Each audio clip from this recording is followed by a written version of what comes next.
Imagine being granted one wish by an ancient oracle, but with an extraordinary twist. You're standing in a dimly lit chamber, incense swirling around you, your heart racing with anticipation. The oracle, with eyes that seem to pierce through time itself, makes an unusual offer. I will grant your deepest desire, but only if you can predict whether I will actually fulfill this promise. In this moment, you realize you're not just facing a simple choice. You're stepping into a maze of logic where every path seems to lead back to the beginning. This riddle, known as the Oracle's Promise Paradox, has fascinated philosophers and mystics for generations. It's not just a puzzle about predictions and promises. It's a profound exploration of truth, knowledge, and the very nature of certainty itself. The deeper you delve into this paradox, the more it reveals about the complex relationship between prediction, fulfillment, and the boundaries of logical reasoning. Let's carefully unravel this intricate web of logic. You have two possible responses to give the oracle. Consider the first scenario. You predict that the oracle will grant your wish. If the oracle indeed intends to grant it, your prediction is correct, and the wish is fulfilled. Everything aligns perfectly. However, if the oracle plans to deny your wish, your prediction is wrong, and according to the terms, you wouldn't receive your desire anyway. But the true paradox emerges in the second scenario. Suppose you predict that the oracle will not grant your wish. If the oracle plans to deny it, your prediction is correct, and by the terms of the promise, the oracle must grant your wish, creating an immediate contradiction. Conversely, if the oracle plans to grant your wish, your prediction is wrong, and therefore, by the original terms, the oracle should not grant it. This paradox reflects real-world situations where promises and predictions become entangled in self-reference. Think about political pledges built on contradictory conditions, legal contracts filled with circular logic, or even personal commitments where the very act of making a promise affects its fulfillment. The Oracle's Promise Paradox isn't just a mental exercise, it's a mirror reflecting the complexity of human agreements and expectations. What makes this paradox particularly fascinating is how it reveals something about power and control.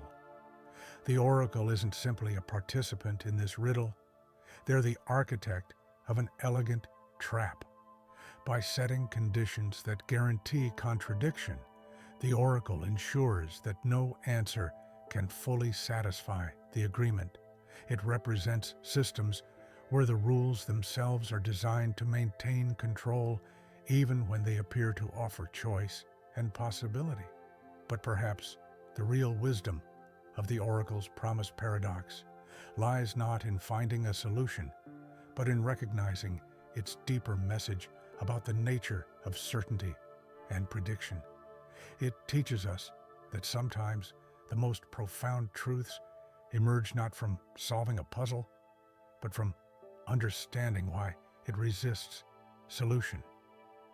Just as the ancient temples where oracles dwelt were designed to inspire both wonder and humility, this paradox reminds us that wisdom sometimes comes from embracing uncertainty rather than demanding absolute answers.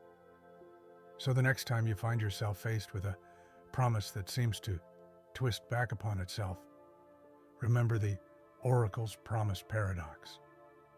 Sometimes the real insight lies not in unraveling the knot, but in understanding why it was tied in the first place. Imagine walking through the bustling halls of a quantum computing laboratory, where scientists have just made an extraordinary discovery. They've created a machine that can predict your thoughts with 100% accuracy, but only if you actively try to prove it wrong. The more you attempt to outsmart the machine by thinking unpredictable thoughts, the more precisely it anticipates your mental moves. Yet the moment you accept its predictions, the machine loses its perfect accuracy.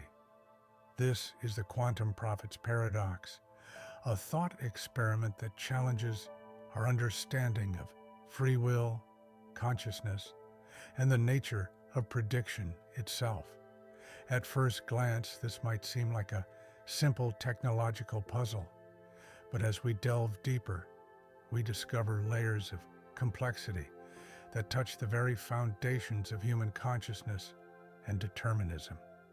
The paradox creates a fascinating loop where the act of resistance becomes the key to accuracy, while acceptance leads to failure. It's as if the machine feeds on our doubts, growing stronger with every attempt to disprove it.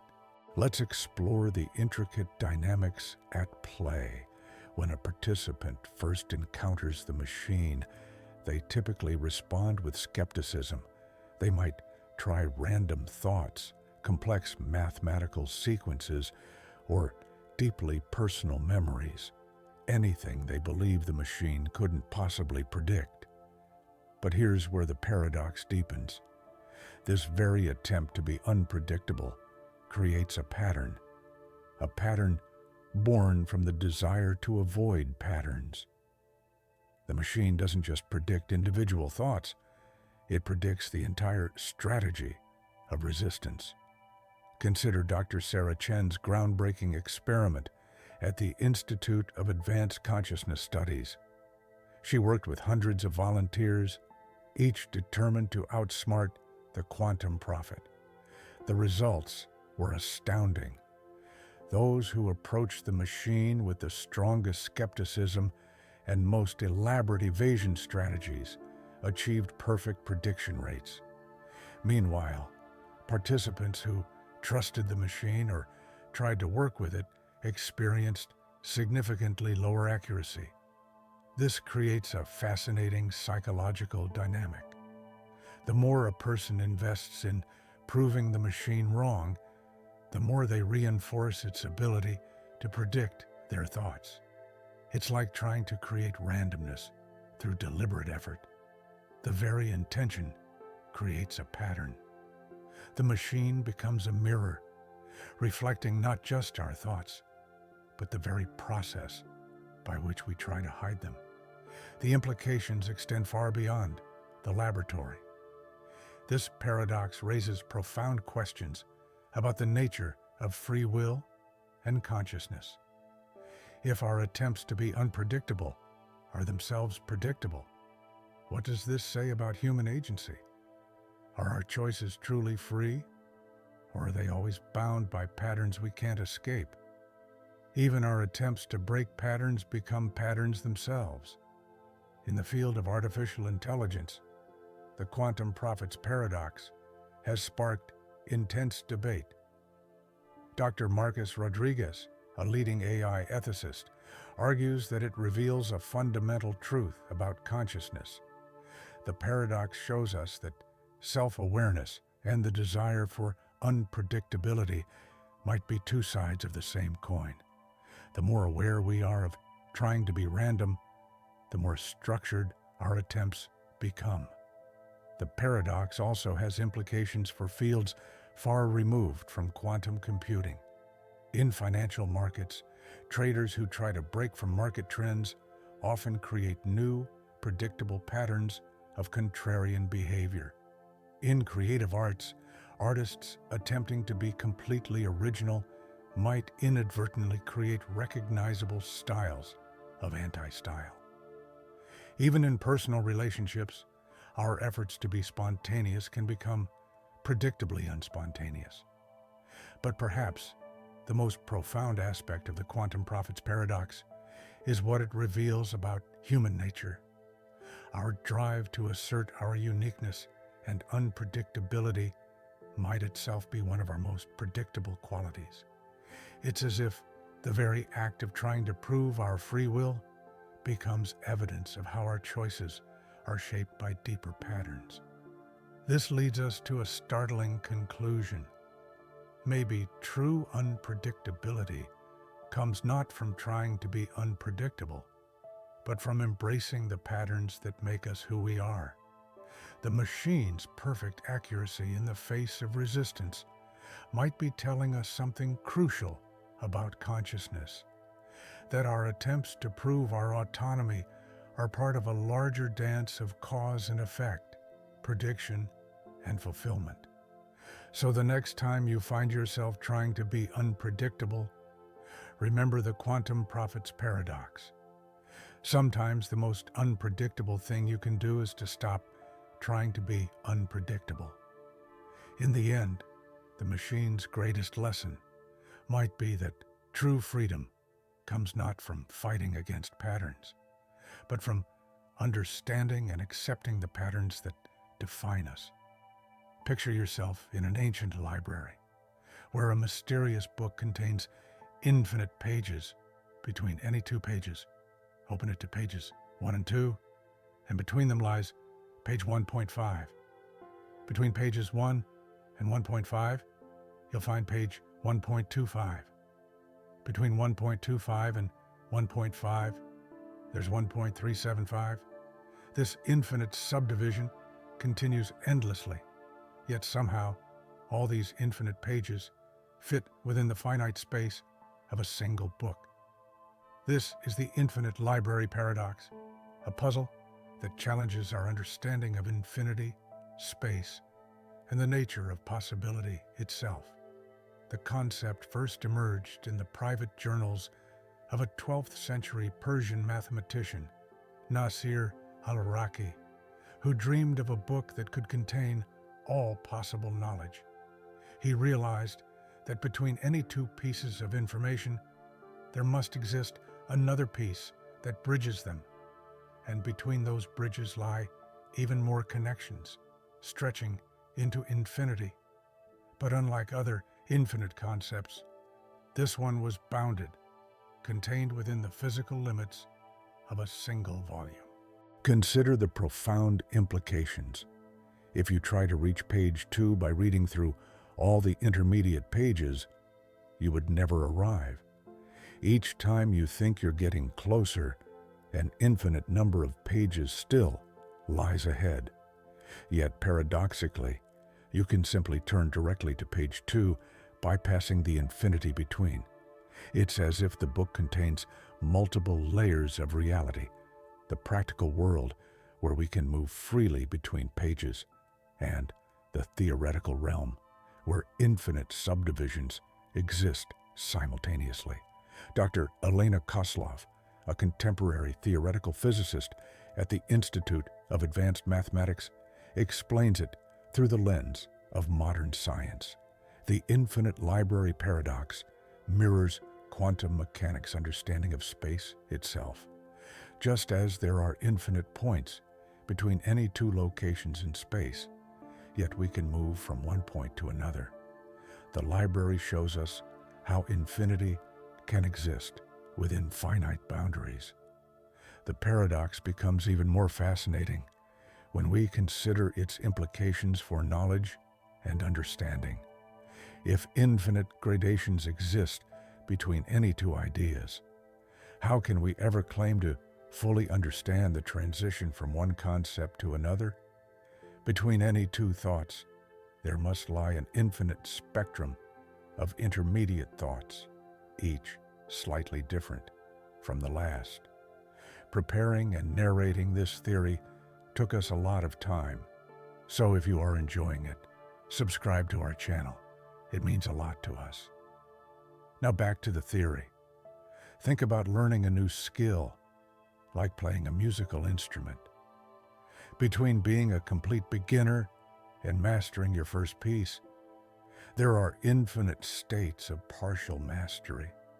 Between each note you play, there are infinite subtle variations in timing and pressure.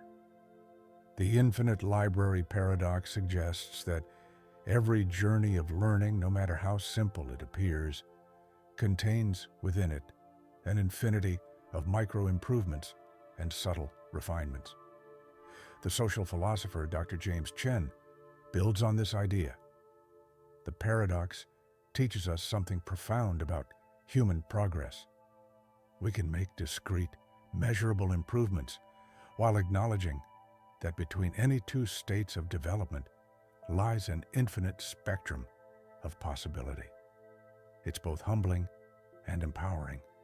We can always get better, no matter how accomplished we become. But the paradox raises troubling questions, too. If infinite pages exist between any two pages, how does the book maintain its coherence? How can a story flow from beginning to end when there are infinite possible diversions between any 2 points in the narrative?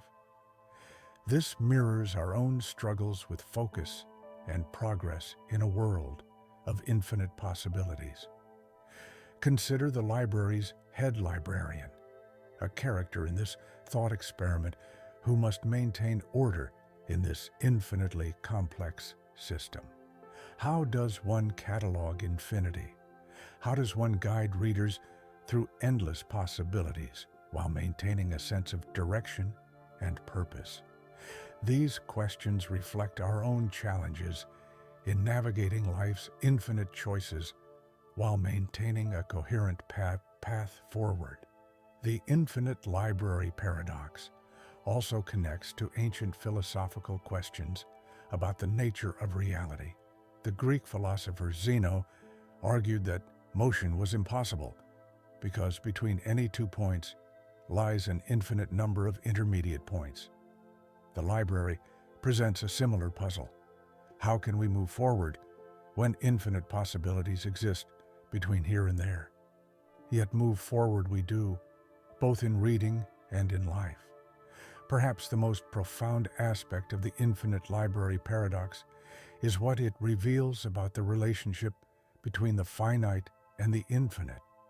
We live in finite bodies with finite lifespans, yet we can contemplate infinity. We make discrete choices while acknowledging infinite possibilities. We progress from beginning to end while containing within ourselves infinite potential for growth and change. As we close this chapter of our exploration, consider that the very book you imagine while contemplating this paradox must itself contain infinite variations of itself in its own pages. Between any two versions of the story, there exist infinite other tellings, each slightly different from the last. It's a reminder that even in pondering infinity, we're participating in an infinite process of understanding. Envision yourself in possession of a remarkable mirror, one that shows not your reflection, but rather your true self, who you really are beneath all pretense.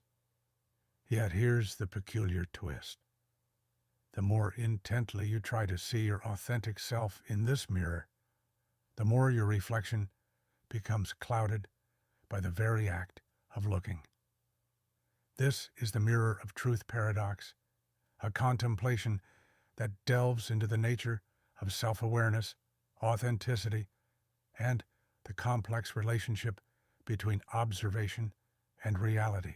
In the halls of the ancient temple of reflection, legend speaks of such a mirror, crafted by master artisans who infused it with the ability to pierce through all illusions. Those who sought its wisdom, however, discovered a perplexing truth. Their desperate attempts to glimpse their genuine selves only served to create new layers of artifice. The harder they tried to be authentic, the more constructed their behavior became.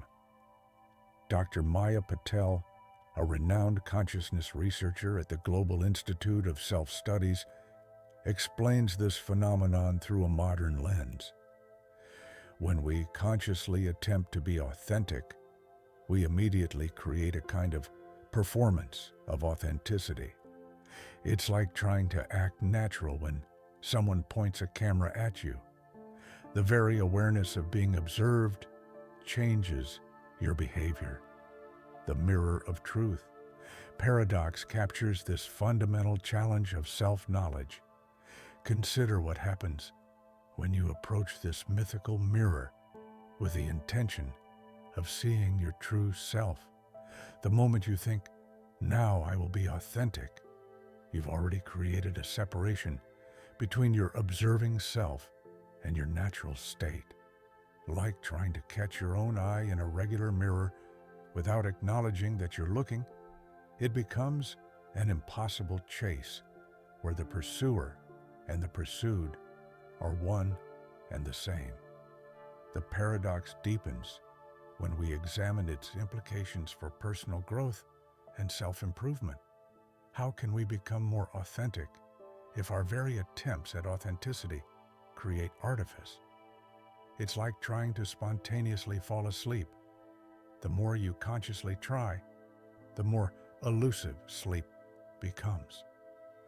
The mirror shows us that the path to genuine self-knowledge might not lie in direct pursuit. Professor Jonathan Way, a philosopher specializing in consciousness studies, suggests an intriguing perspective. Perhaps the mirror of truth paradox isn't about the impossibility of self-knowledge, but rather about the nature of consciousness itself. Just as quantum particles change when observed, our authentic self shifts and evolves under the spotlight of our own attention. The paradox extends beyond individual psychology into social interactions. In our age of social media and constant self-presentation, we're all struggling with versions of this paradox. People strive to present their authentic selves online, yet the very act of curating and sharing creates a performance. The more we try to show our genuine nature, the more constructed our presentation becomes. This creates fascinating ripples in our understanding of identity and truth. If our attempts to be authentic inevitably create new layers of performance, what does this mean for the concept of a true self? Perhaps, as the mirror suggests, authenticity isn't a fixed state to be captured, but a dynamic process that includes both our natural impulses and our conscious attempts at self-presentation. Dr. Sarah Blackwood, a cultural anthropologist, notes how different societies have grappled with this paradox. In some Eastern philosophies, the concept of no self or non-attachment to identity might offer a way through this puzzle. Instead of trying to find or present an authentic self, these traditions suggest releasing the very notion of a fixed identity. The mirror of truth paradox also raises profound questions about self-improvement and therapy. How can we work on ourselves if the very act of self-examination changes what we're trying to examine? It's like trying to study your own eye. You need mirrors and lenses, but each tool adds its own distortions to what you're trying to see. Yet perhaps there's wisdom in this very contradiction. The mirror's lesson might be that authenticity isn't about achieving some perfect state of genuine self-expression, but rather about embracing the dynamic interplay between our spontaneous nature and our conscious self-awareness. Like a dance between being and becoming, our true self might exist not in spite of, but through these apparent contradictions. As we reflect on this paradox, consider that even our understanding of it changes it. Each attempt to grasp its meaning creates new layers of complexity, new reflections within reflections. The mirror reminds us that sometimes the truest form of authenticity might come not from trying to be authentic, but from accepting the inherent complexity of self-awareness.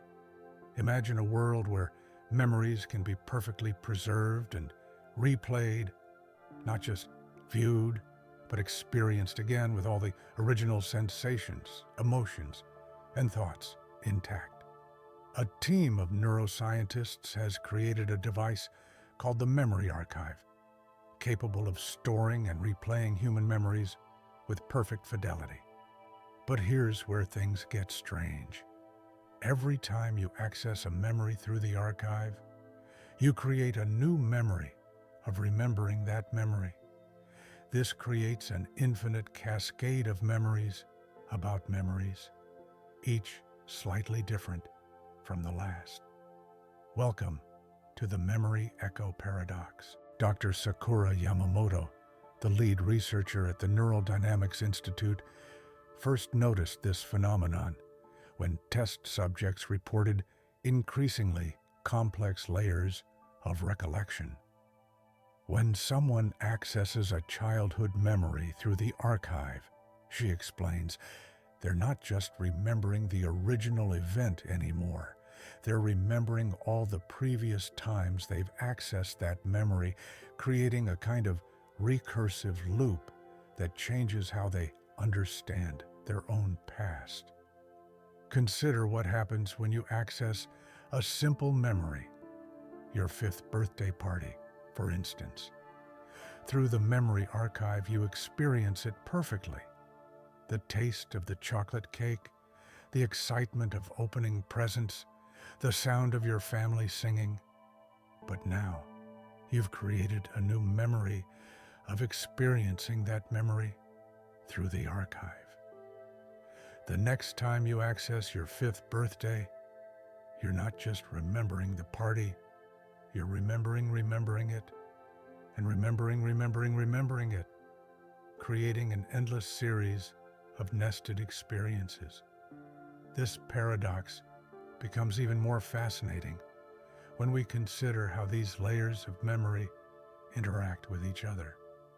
Dr. Marcus Chen, a cognitive philosopher, points out that each new layer of remembering adds its own emotional context and understanding.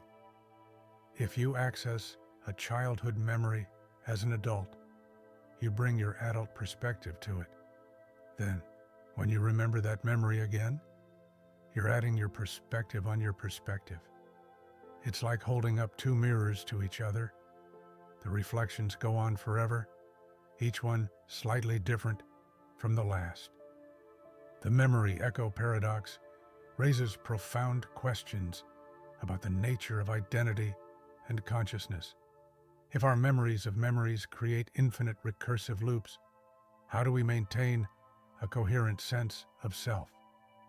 The archive reveals that what we think of as simple remembering is actually a complex web of interconnected experiences, each influencing and being influenced by all the others. Professor Elena Novak, an expert in consciousness studies, suggests that this paradox might explain why our memories naturally change over time. Perhaps our brains already deal with this recursive property of memory by simplifying and consolidating these infinite loops into manageable narratives. The memory archive just makes this process visible by preventing the natural compression of memories. But the implications extend beyond individual psychology. Think about shared memories, 2 people experiencing the same event through the archive. Each person's recursive memory loops would be different, creating increasingly divergent understandings of the same original experience. This might explain why eyewitness accounts often differ, even when witnesses are absolutely certain of their recollections. The paradox becomes even more complex when we consider emotional memories. Dr. James Sullivan, a trauma specialist, notes that therapeutic uses of the memory archive revealed unexpected patterns. When people revisit traumatic memories, each layer of remembering adds new context and understanding. But this creates its own challenge. At what point is someone remembering the original trauma versus remembering their healing journey through previous archive sessions? This leads to fascinating questions about memory modification. If each access creates new layers of memory, could we theoretically change our relationship with past experiences by carefully curating how we remembering them? The memory archive shows that memory isn't just about storing and retrieving information. It's an active, dynamic process that continues to evolve with each recollection. The social implications are equally profound. In a world with memory archives, would we become obsessed with perfectly preserving and reliving our experiences? Would we lose the natural flexibility of memory that allows us to grow and change? Some researchers worry that the ability to perfectly replay memories might actually inhibit our ability to process and learn from our experiences. Perhaps the most profound aspect of the memory echo paradox is what it reveals about consciousness itself. Our experience of being conscious isn't just about the present moment. It's deeply intertwined with our memories and our memories of memories. Each layer of recollection adds to our understanding, not just of the past, but of ourselves. As we contemplate this paradox, consider that even reading about it creates a new layer of understanding that will influence how you think about memory and consciousness. Each reflection on the paradox becomes part of the infinite regression it describes, creating new layers of meaning and understanding that stretch into infinity. Imagine discovering a room that contains nothing, yet holds everything simultaneously. Inside this peculiar space, known as the void chamber, any attempt to fill it automatically creates its opposite, maintaining perfect emptiness while paradoxically containing infinite possibility. This is the vacuum state paradox, a phenomenon that challenges our fundamental understanding of existence, potential, and the nature of reality itself. Dr. Alexandra Reeves, a quantum physicist at the Advanced Theoretical Research Institute, first encountered this paradox while studying vacuum fluctuations in supposedly empty space. What we found defied conventional physics, she explains. The chamber exists in a state of perfect emptiness, yet this very emptiness generates infinite potential. The more we try to define or measure what's inside, the more we create new states of being that immediately cancel themselves out. Consider what happens when you attempt to place a single atom in the void chamber. The moment it enters, the chamber generates an anti-atom, perfectly balancing the original particle. But this creation itself spawns new particles and antiparticles, creating an endless cascade of matter and antimatter that sum to absolute zero. It's as if the room is simultaneously full of infinite activity and completely empty. The implications of this paradox extend far beyond physics. Professor Michael Chang, a philosopher of science, suggests that the vacuum state paradox mirrors ancient Eastern concepts of emptiness and form. It's remarkably similar to the Buddhist notion of shunyata, where emptiness isn't merely nothing, but rather the source of all possibility. The chamber shows us that perfect emptiness and infinite potential might be the same thing. What makes this paradox particularly fascinating is its impact on our understanding of observation and reality. When scientists attempt to measure what's happening inside the chamber, they face an impossible challenge. Any instrument they use to detect activity immediately becomes part of the system it's trying to observe, creating new balancing forces that maintain the void. It's like trying to weigh a scale by standing on it. The act of measurement becomes part of what's being measured. Dr. Sarah O'Connor, a consciousness researcher, points out the psychological implications. The void chamber forces us to confront our assumptions about existence and non-existence. We tend to think of things as either being or not being, but the chamber exists in a state that is simultaneously both and neither. It challenges our binary way of thinking about reality. The paradox becomes even more intriguing when we consider its temporal aspects. Time itself seems to behave strangely within the chamber. Dr. Reeves's team discovered that any attempt to measure the duration of events inside creates its own temporal anomalies. It's as if time both stops and flows infinitely fast, she explains. Every moment contains its own opposite, creating a kind of temporal stasis that's also filled with endless change. This temporal aspect has profound implications for causality. In normal space, events follow each other in a linear sequence. Cause leads to effect.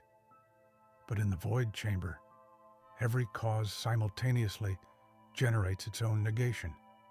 It's like trying to create a story where every event instantly spawns its own opposite, making it impossible to establish a coherent narrative of what's actually happening. Professor James Liu, a mathematician studying complexity theory, suggests that the vacuum state paradox might reveal fundamental truths about the nature of information itself.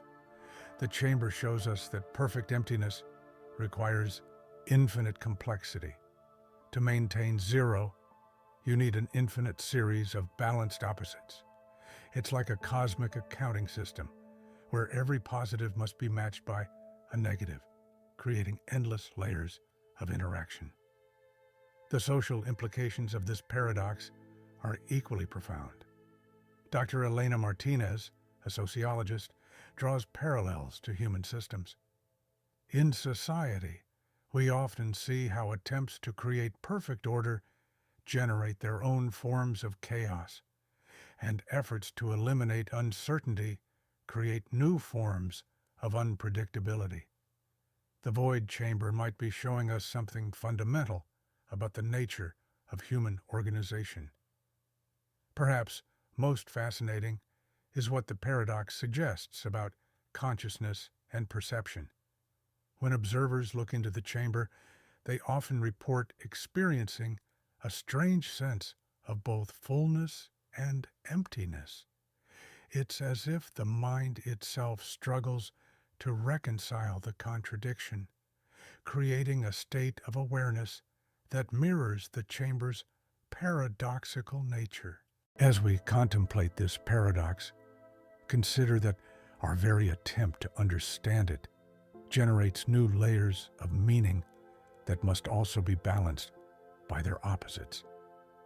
It's a reminder that sometimes the deepest truths lie not in resolving contradictions, but in embracing them as essential features of reality.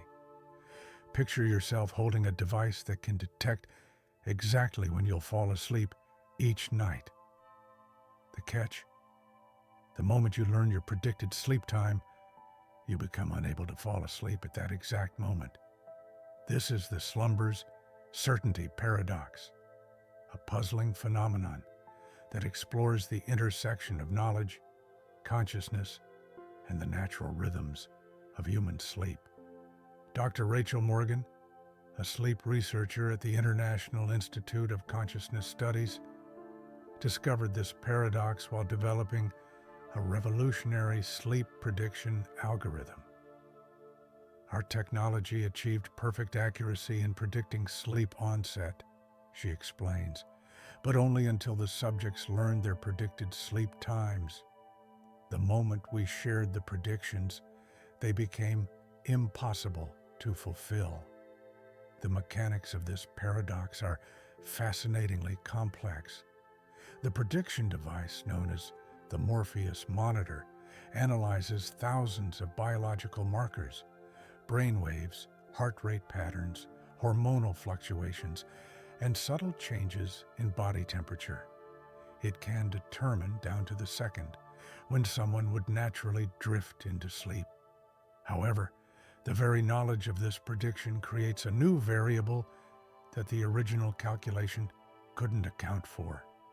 Consider what happens when someone learns they'll fall asleep at exactly 10:47 p.m. As that moment approaches, their awareness of the prediction creates a state of anticipation that alters their natural sleep pattern. They might become anxious about falling asleep on schedule, or try to force themselves to sleep, or resist sleep to prove their free will. Each of these reactions makes it impossible for the original prediction to come true. Dr. Benjamin Chen, a neuropsychologist specializing in sleep disorders, notes the deeper implications. This paradox reveals something fundamental about consciousness and intentionality. The act of trying to sleep is inherently self-defeating. It's like trying to catch yourself in the exact moment of falling asleep. The very attempt prevents what you're trying to observe. The paradox becomes even more intriguing when we consider its relationship to uncertainty and probability. Dr. Sophia Patel, a quantum physicist turned sleep researcher, draws parallels to quantum mechanics. It's similar to the observer effect in quantum physics. The act of measuring or observing a system inevitably changes it. In this case, the observation of our predicted sleep time changes the very nature of our sleep process. What makes this paradox particularly fascinating is its implications for free will and determinism. If our sleep patterns are predictable until we become aware of them, what does this suggest about consciousness and choice? Are we more free when we're unaware of the factors influencing our behavior, or does awareness itself create a different kind of freedom? The slumber's certainty paradox also raises important questions about the nature of sleep itself. Dr. Morgan's team discovered that the paradox affects different stages of sleep differently. The prediction doesn't just prevent sleep at the exact predicted moment, she explains. It creates ripple effects throughout the entire sleep cycle, changing how people transition between different sleep stages. Professor James Harper, a philosopher of mind, suggests that this paradox might reveal deeper truths about consciousness. Perhaps the unpredictability of sleep onset when we're aware of it isn't a bug, but a feature. It might be protecting some fundamental aspect of consciousness that requires uncertainty to function properly. The social implications are equally fascinating. In an age of increasing self-monitoring and optimization, the slumber's certainty paradox warns us about the limitations of trying to perfect natural processes. Dr. Elena Rodriguez, a social psychologist, points out, we're seeing more people struggle with sleep precisely because they're trying too hard to optimize it. The paradox suggests that sometimes knowledge and control aren't always beneficial. Consider how this paradox might reflect broader patterns in human behavior.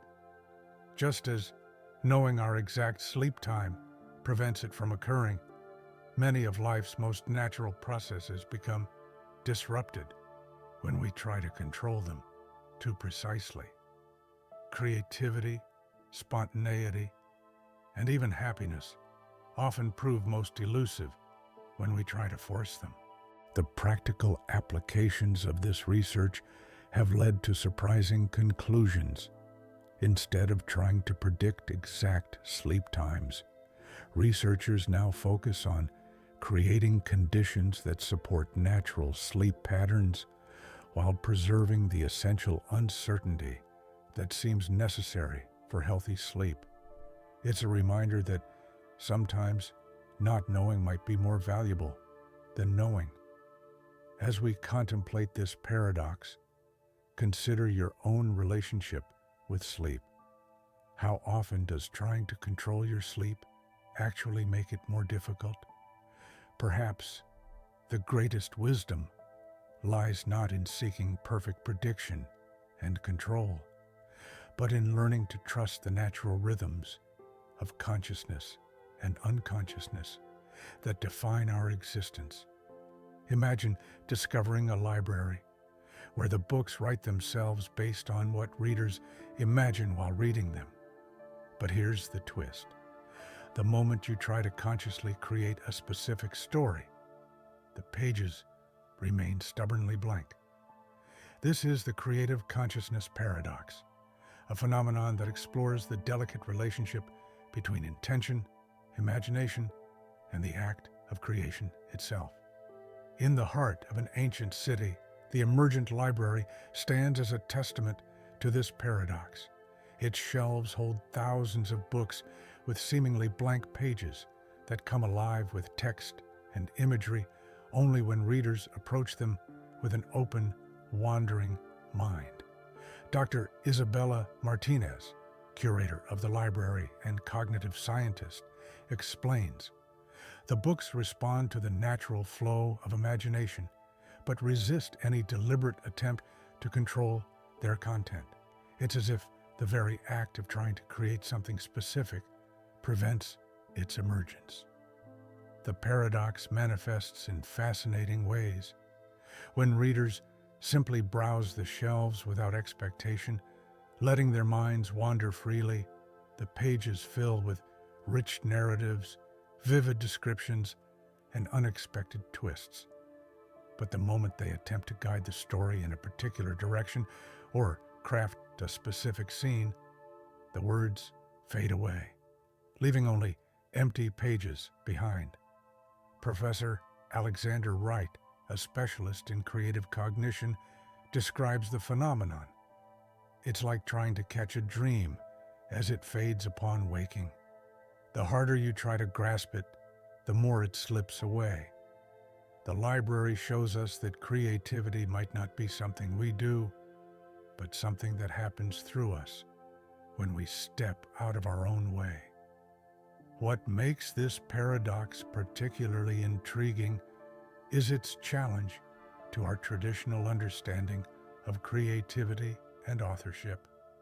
The stories that emerge in the library's books aren't purely random. They clearly reflect the reader's subconscious thoughts, memories, and emotions. Yet they're also not consciously created. They exist in a strange space between intention and spontaneity. Dr. Sarah Chen, a neuroscientist studying creative processes, notes, "The paradox suggests that our conscious mind might actually inhibit certain forms of creativity. When we try to control the creative process too tightly, we suppress the very mechanisms that generate novel ideas and connections. The implications extend far beyond the library's walls. Artists visiting the library report experiencing similar phenomena in their own work. Painter Maria Santos describes, "Sometimes my best pieces emerge when I'm not trying to create anything specific. The moment I try to deliberately reproduce that spontaneity, it vanishes." The library helped me understand why. The paradox becomes even more complex when multiple readers engage with the same book simultaneously. Dr. Martinez's research shows that the emerging narratives somehow incorporate elements from all readers' imaginations, creating stories that no single mind could have conceived. It's as if the books access a kind of collective unconscious, she explains, but only when the readers aren't actively trying to contribute to it. This collaborative aspect raises fascinating questions about consciousness and creativity. Professor Emily Thompson, a philosopher of mind, suggests, perhaps what we think of as individual creativity is actually our temporary alignment with a larger creative force. The library might be showing us that our role in creation is more about reception than generation. The temporal aspects of the paradox are equally intriguing. The stories that emerge aren't fixed. They evolve and change with each reading, even when the same person returns to the same book. Yet, attempts to deliberately recreate a previous version always fail. It's as if the books exist in a constant state of potential, actualizing only in the moment of unconscious engagement. Dr. James Wilson, expert in quantum consciousness, draws parallels to quantum mechanics, like quantum particles that exist in multiple states until observed. The stories in these books exist in a state of infinite possibility until experienced. But unlike quantum particles, they resist collapse into a single state through conscious observation. Perhaps most profound are the implications for our understanding of consciousness itself. The creative consciousness paradox suggests that our awareness might operate on multiple levels simultaneously. The conscious mind that tries to direct and control, and a deeper creative consciousness that operates best when left unhindered. As visitors to the emergent library discover, the paradox offers a valuable lesson about creativity and control. Sometimes, the most extraordinary creations emerge not from trying harder, but from letting go, allowing the natural flow of imagination to reveal stories we couldn't consciously conceive. Picture an experiment where scientists have created a device that can measure happiness with perfect accuracy. However, they've discovered something extraordinary. The more precisely people know their happiness level, the more it fluctuates unpredictably. This is the happiness uncertainty paradox, a phenomenon that challenges our understanding of emotion, measurement, and the very nature of well-being. Dr. Olivia Chen, lead researcher at the Global Institute of Emotional Sciences, developed the eudaimonia meter, a breakthrough device that can quantify happiness on a scale of 1 to 100. Initially, we thought this would revolutionize mental health treatment, she explains, but we quickly discovered that the act of knowing one's exact happiness level creates a feedback loop that destabilizes the very emotion we're trying to measure. The paradox works in fascinating ways. When someone first uses the device without seeing their score, the measurements remain stable. But the moment they learn their happiness level, something remarkable happens. If they score high, anxiety about maintaining that level causes it to drop. If they score low, the awareness of their unhappiness makes them feel even worse. Even middle scores create distress as people begin to question why they're not happier. Professor Michael Santos, a specialist in affective neuroscience, describes the phenomenon. It's like trying to hold water in your hands. The tighter you grip, the more it slips away. The more precisely we try to measure and control happiness, the more elusive it becomes. The very act of monitoring changes what we're monitoring. What makes this paradox particularly compelling is its implications for modern society's obsession with measuring and optimizing everything. Dr. Elena Rodriguez, a social psychologist, notes, "We live in an age of constant self-monitoring, tracking our steps, our sleep, our productivity. The happiness uncertainty paradox suggests that some aspects of human experience might actually be diminished by too much measurement.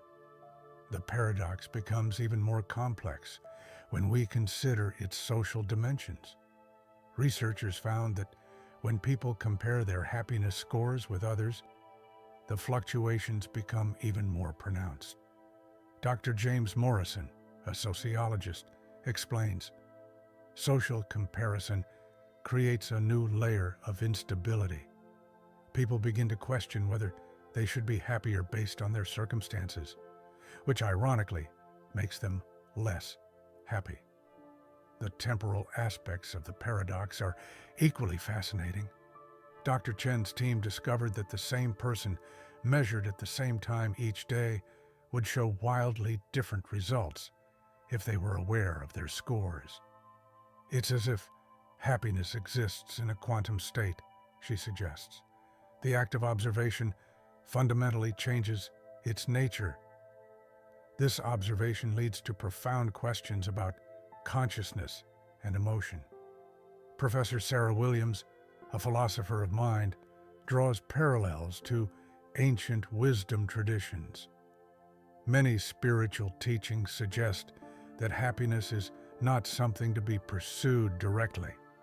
The paradox scientifically validates this insight, showing that the very pursuit of happiness might be what prevents us from experiencing it fully. The implications for mental health treatment are significant. Traditional approaches often involve helping people identify and quantify their emotional states. But the happiness uncertainty paradox suggests that too much emotional self-monitoring might be counterproductive.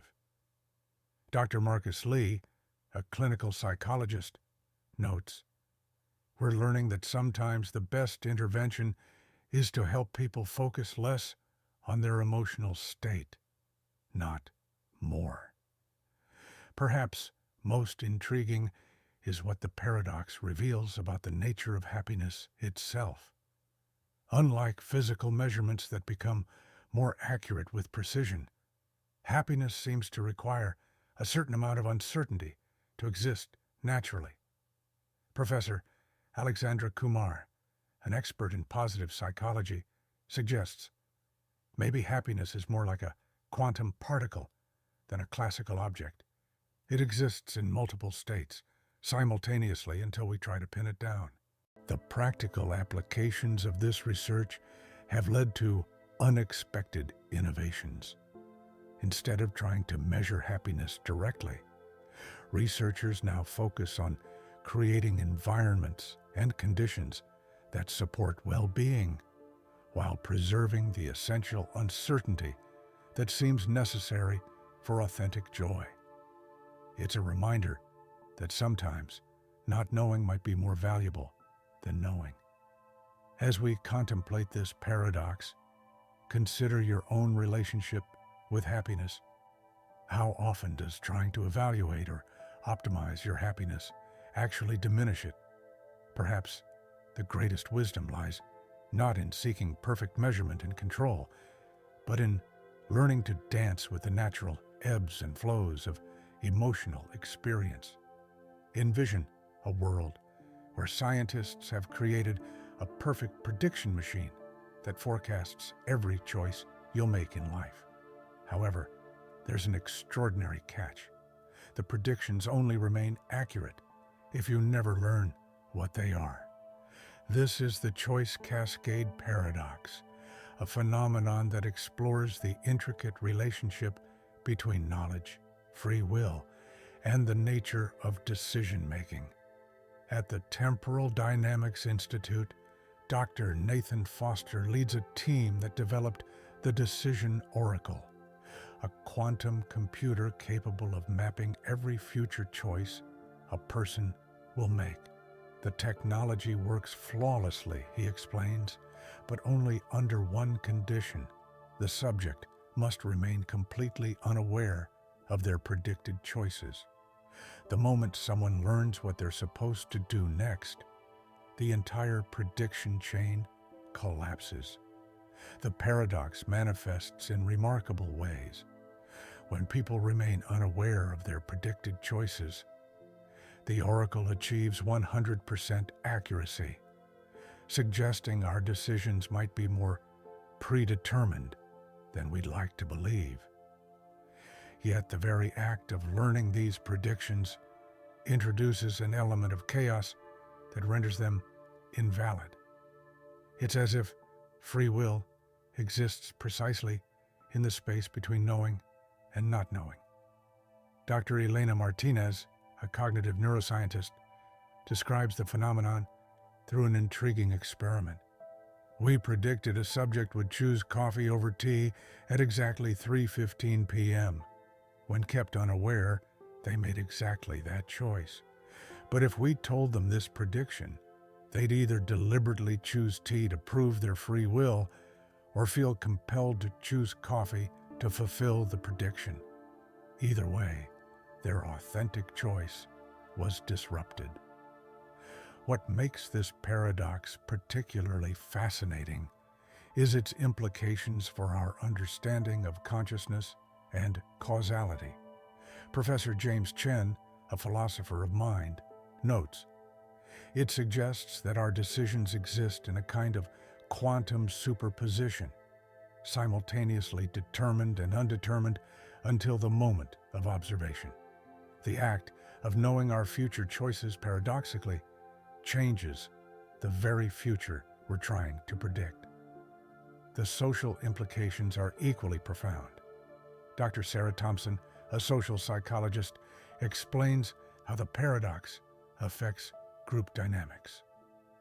When we tried predicting choices for multiple people who interact with each other, we found that knowledge of one person's predicted choices would cascade through their social network, creating ripples of unpredictability that affected everyone's decisions.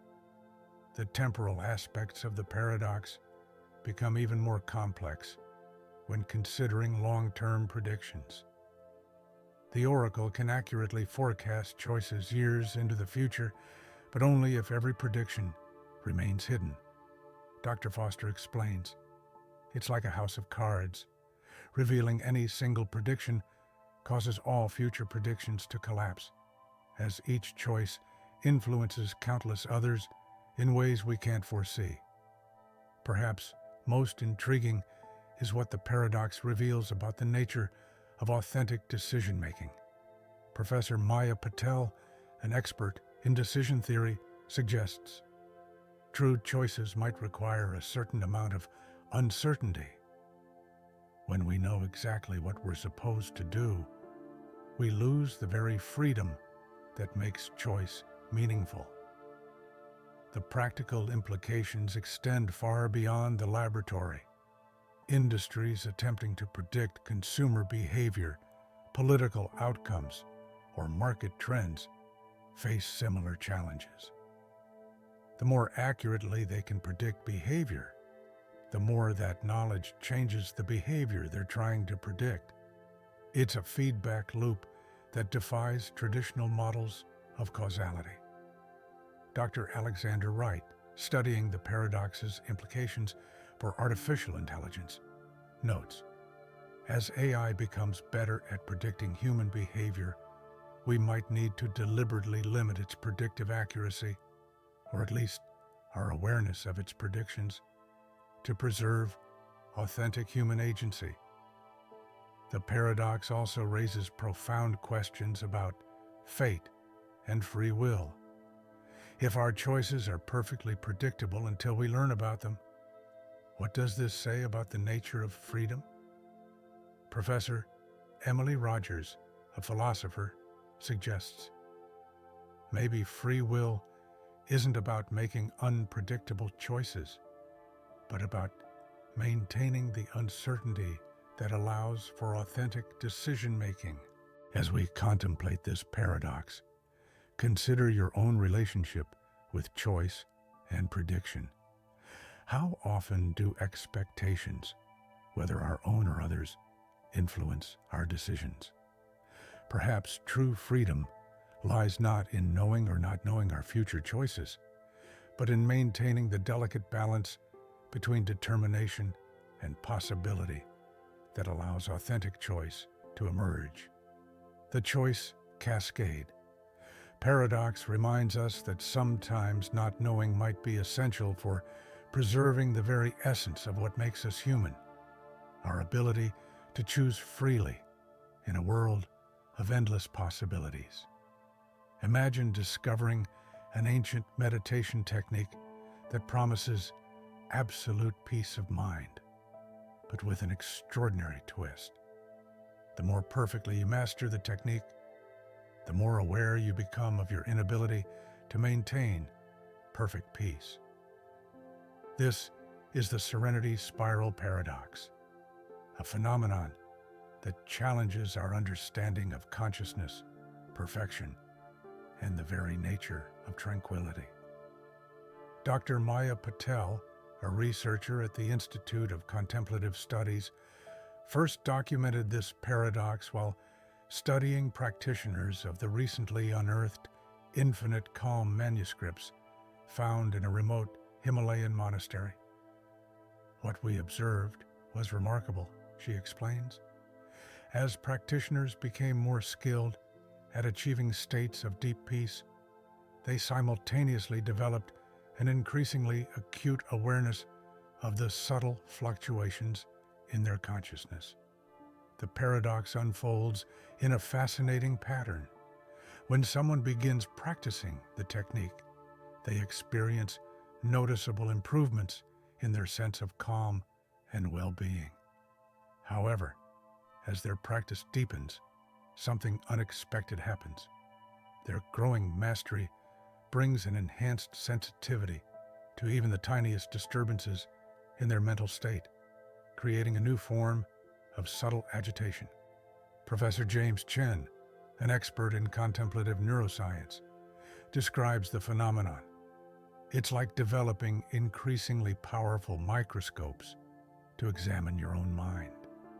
The better you become at observing internal peace, the more you notice the inherent instability of consciousness itself. Each level of mastery reveals new layers of complexity previously invisible to less refined awareness. What makes this paradox particularly intriguing is its implications for the nature of perfection and human consciousness. Dr. Sarah Rodriguez, a consciousness researcher, notes, the paradox suggests that perfect tranquility might be inherently impossible, not because we can't achieve it, but because the very capacity to recognize it requires a form of mental activity that itself disturbs the perfect calm we're trying to observe.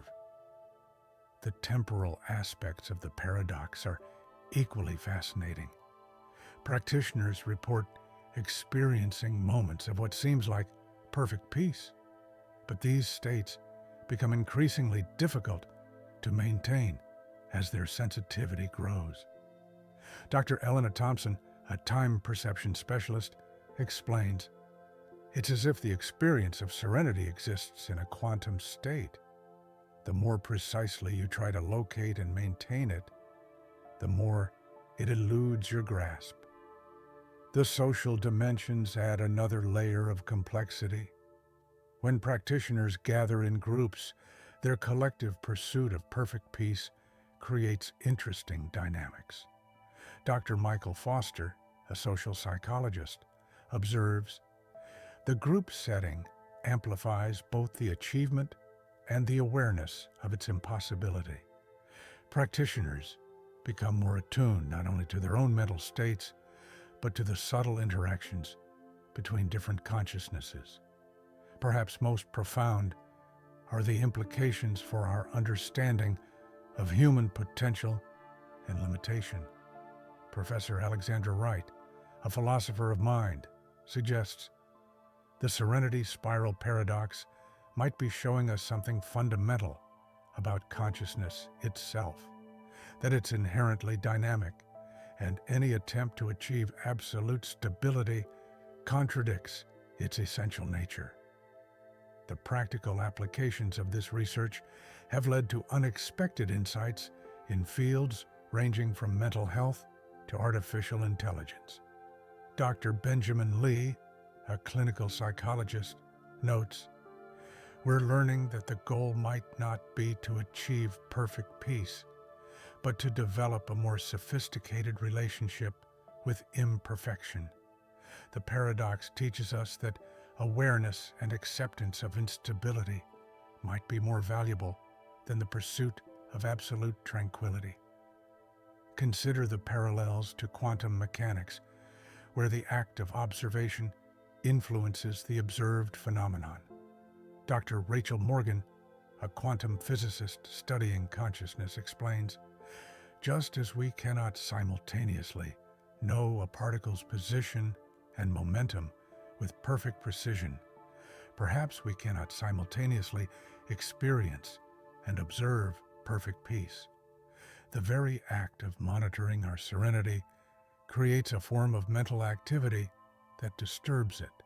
What makes this paradox particularly relevant to modern life is its implications for our culture's pursuit of perfection.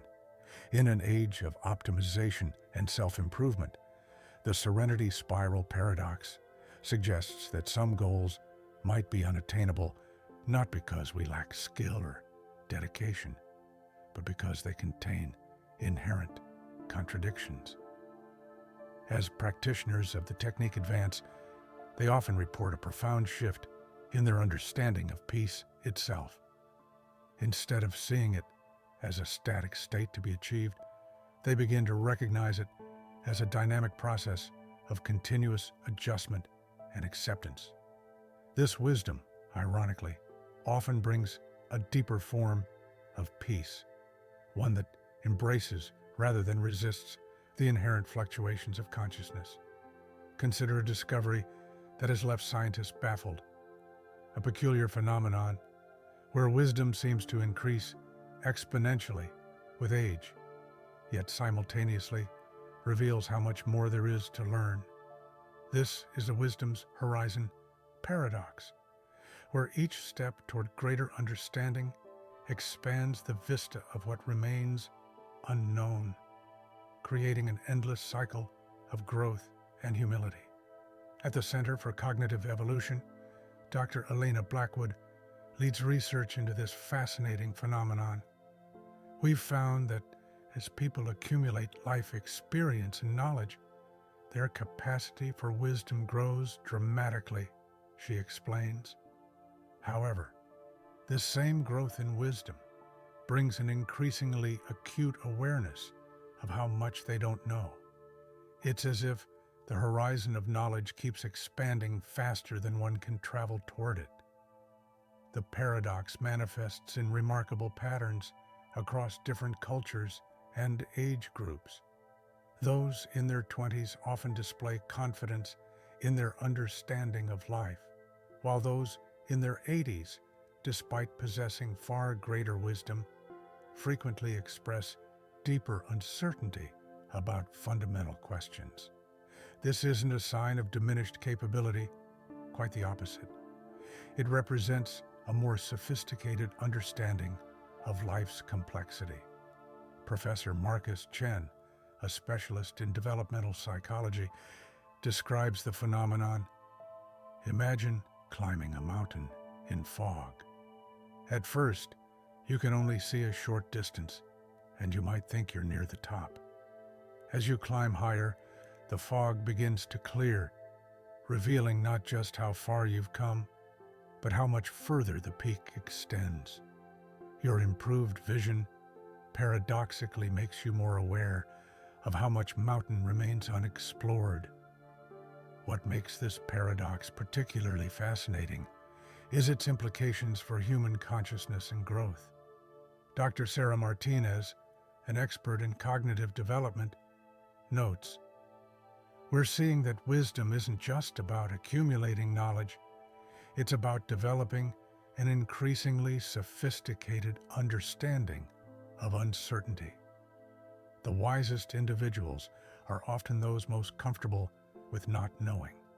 The social dimensions of the paradox reveal intriguing patterns. Dr. James Sullivan, a social anthropologist, observes how wisdom transmission changes across generations. Young people often seek definitive answers from their elders, but the truly wise tend to respond with questions rather than certainties. They've learned that sharing their uncertainty is often more valuable than sharing their knowledge. The temporal aspects of the paradox become even more complex when considering how wisdom accumulates over time. Professor Rachel Wong explains, "It's not a linear progression. Each insight creates new questions. Each answer opens new mysteries. The rate at which questions arise actually accelerates as wisdom grows." Perhaps most profound are the implications for education and personal development. Dr. Alexander Foster, an educational psychologist, suggests we might need to rethink how we approach learning. Instead of seeing education as a process of acquiring certainty, we should perhaps view it as developing an increasingly sophisticated relationship with uncertainty. The paradox extends into various domains of expertise, whether in science, art, philosophy, or craft. Masters of their fields consistently report that increased mastery brings a deeper appreciation of how much remains unknown. Dr. Emily Taylor, studying expertise development, notes, "The more someone knows about their field, the more they recognize its endless depth. It's like each answer unlocks a door to 10 new questions." This phenomenon has fascinating implications for artificial intelligence and machine learning. Dr. Benjamin Park, an AI researcher, explains, "We're finding that truly intelligent systems need to develop not just the ability to answer questions, but the capacity to recognize when questions don't have simple answers." The Wisdom's Horizon paradox suggests that understanding the limits of knowledge might be as important as knowledge itself. The practical applications of this research are reshaping approaches to leadership and decision-making. Professor Maya Chen notes, "The most effective leaders are often those who can balance confident action with humble acknowledgement of uncertainty. They've learned that wisdom isn't about having all the answers. It's about knowing how to navigate through uncertainty." As we contemplate this paradox, consider your own journey of understanding. Have you noticed that as you learn more about something, you become more aware of how much more there is to learn? Perhaps this isn't a limitation but a feature of wisdom itself, a reminder that growth comes not from reaching the horizon, but from continuing to walk toward it while appreciating its endless retreat. Imagine discovering a room where your imagination becomes instantly real, but with an extraordinary twist. The more vividly you try to imagine something specific, the more unpredictably different the manifestation becomes. This is the reality resonance paradox, a phenomenon that challenges our understanding of creativity, consciousness, and the nature of reality itself. At the Quantum Consciousness Institute, Dr. Isabella Santos leads research into this remarkable space, known as the manifestation chamber. What we've observed defies conventional physics, she explains. The chamber perfectly materializes thoughts and images, but only when they arise spontaneously. The moment someone attempts to deliberately control the manifestation, it transforms into something entirely unexpected. The paradox operates through fascinating mechanisms. When someone enters the chamber with an empty mind, allowing thoughts to flow naturally, the space fills with stunning manifestations that perfectly mirror their unconscious musings. However, as soon as they attempt to direct their imagination toward a specific creation, the chamber produces increasingly divergent results. Professor Michael Chen, a specialist in quantum consciousness, describes the phenomenon. It's as if the chamber responds to the natural flow of consciousness but actively resists attempts at conscious control. The harder someone tries to manifest a specific image, the more the result deviates from their intention. It's like trying to grab water. The tighter you squeeze, the more it slips away. What makes this paradox particularly intriguing is its implications for our understanding of consciousness and reality. Dr. Elena Rodriguez, a cognitive neuroscientist, notes, "The chamber suggests that our relationship with reality might be more complex than we imagine. Perhaps our conscious attempts to shape reality actually interfere with deeper, more natural processes of creation."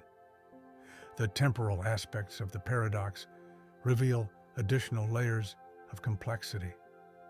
Dr. James Morrison explains, "Time itself seems to behave differently in the chamber. Manifestations can appear to precede the thoughts that created them, or emerge simultaneously across different moments. It's as if the normal rules of causality break down when consciousness directly interfaces with reality. Perhaps most fascinating are the patterns that emerge when multiple people enter the chamber together. Professor Sarah Thompson, studying group dynamics in the chamber, observes, when people try to collectively imagine something, the results become even more unpredictable. Yet when they simply allow their minds to wander together, the chamber creates harmonious manifestations that somehow incorporate elements from everyone's consciousness. The implications for our understanding of creativity and innovation are profound.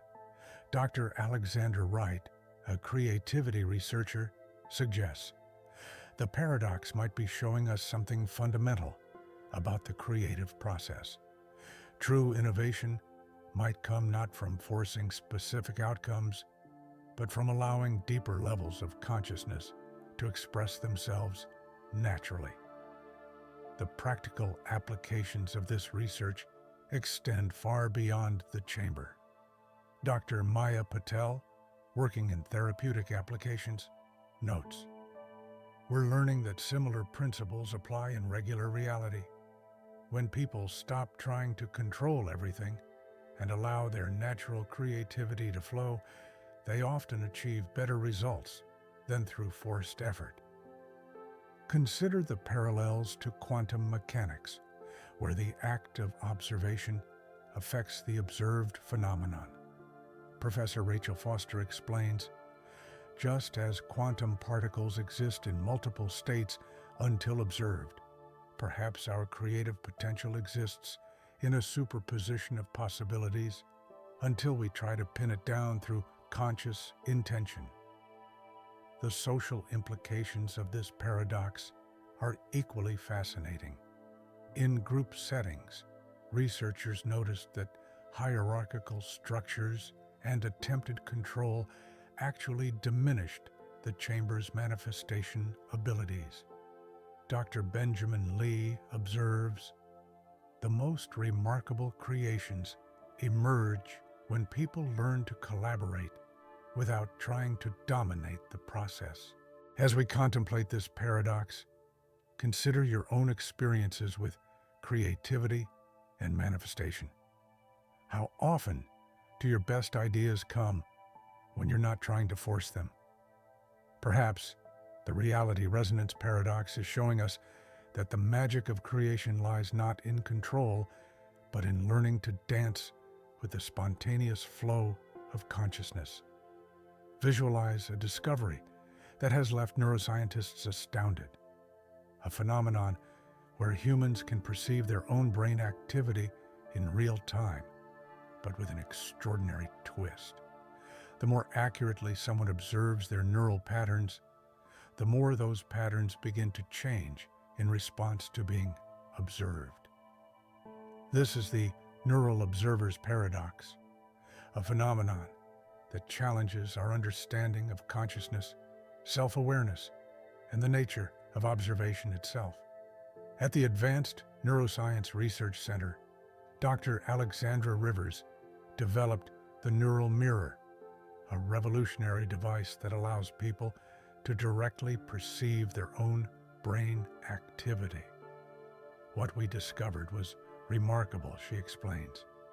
The technology works perfectly until the moment someone begins to consciously analyze what they're observing. Then the very act of observation begins to alter the patterns being observed. The paradox manifests in fascinating ways. When people first use the neural mirror without trying to understand or interpret what they're seeing, it provides crystal clear images of their brain activity. However, the moment they attempt to analyze or make sense of these patterns, the images begin to shift and transform, creating new patterns that reflect their attempt to understand the original ones. Professor James Chen, a specialist in consciousness studies, describes the phenomenon. It's like trying to catch your own reflection in a series of infinite mirrors.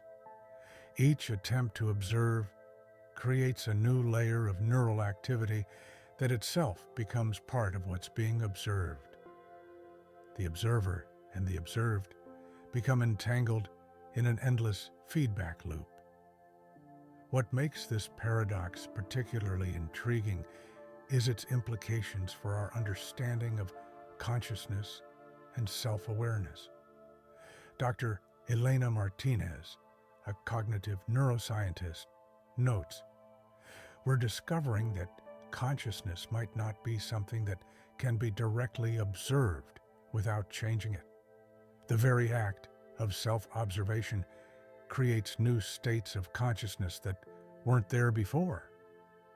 The temporal aspects of the paradox reveal even more complexity.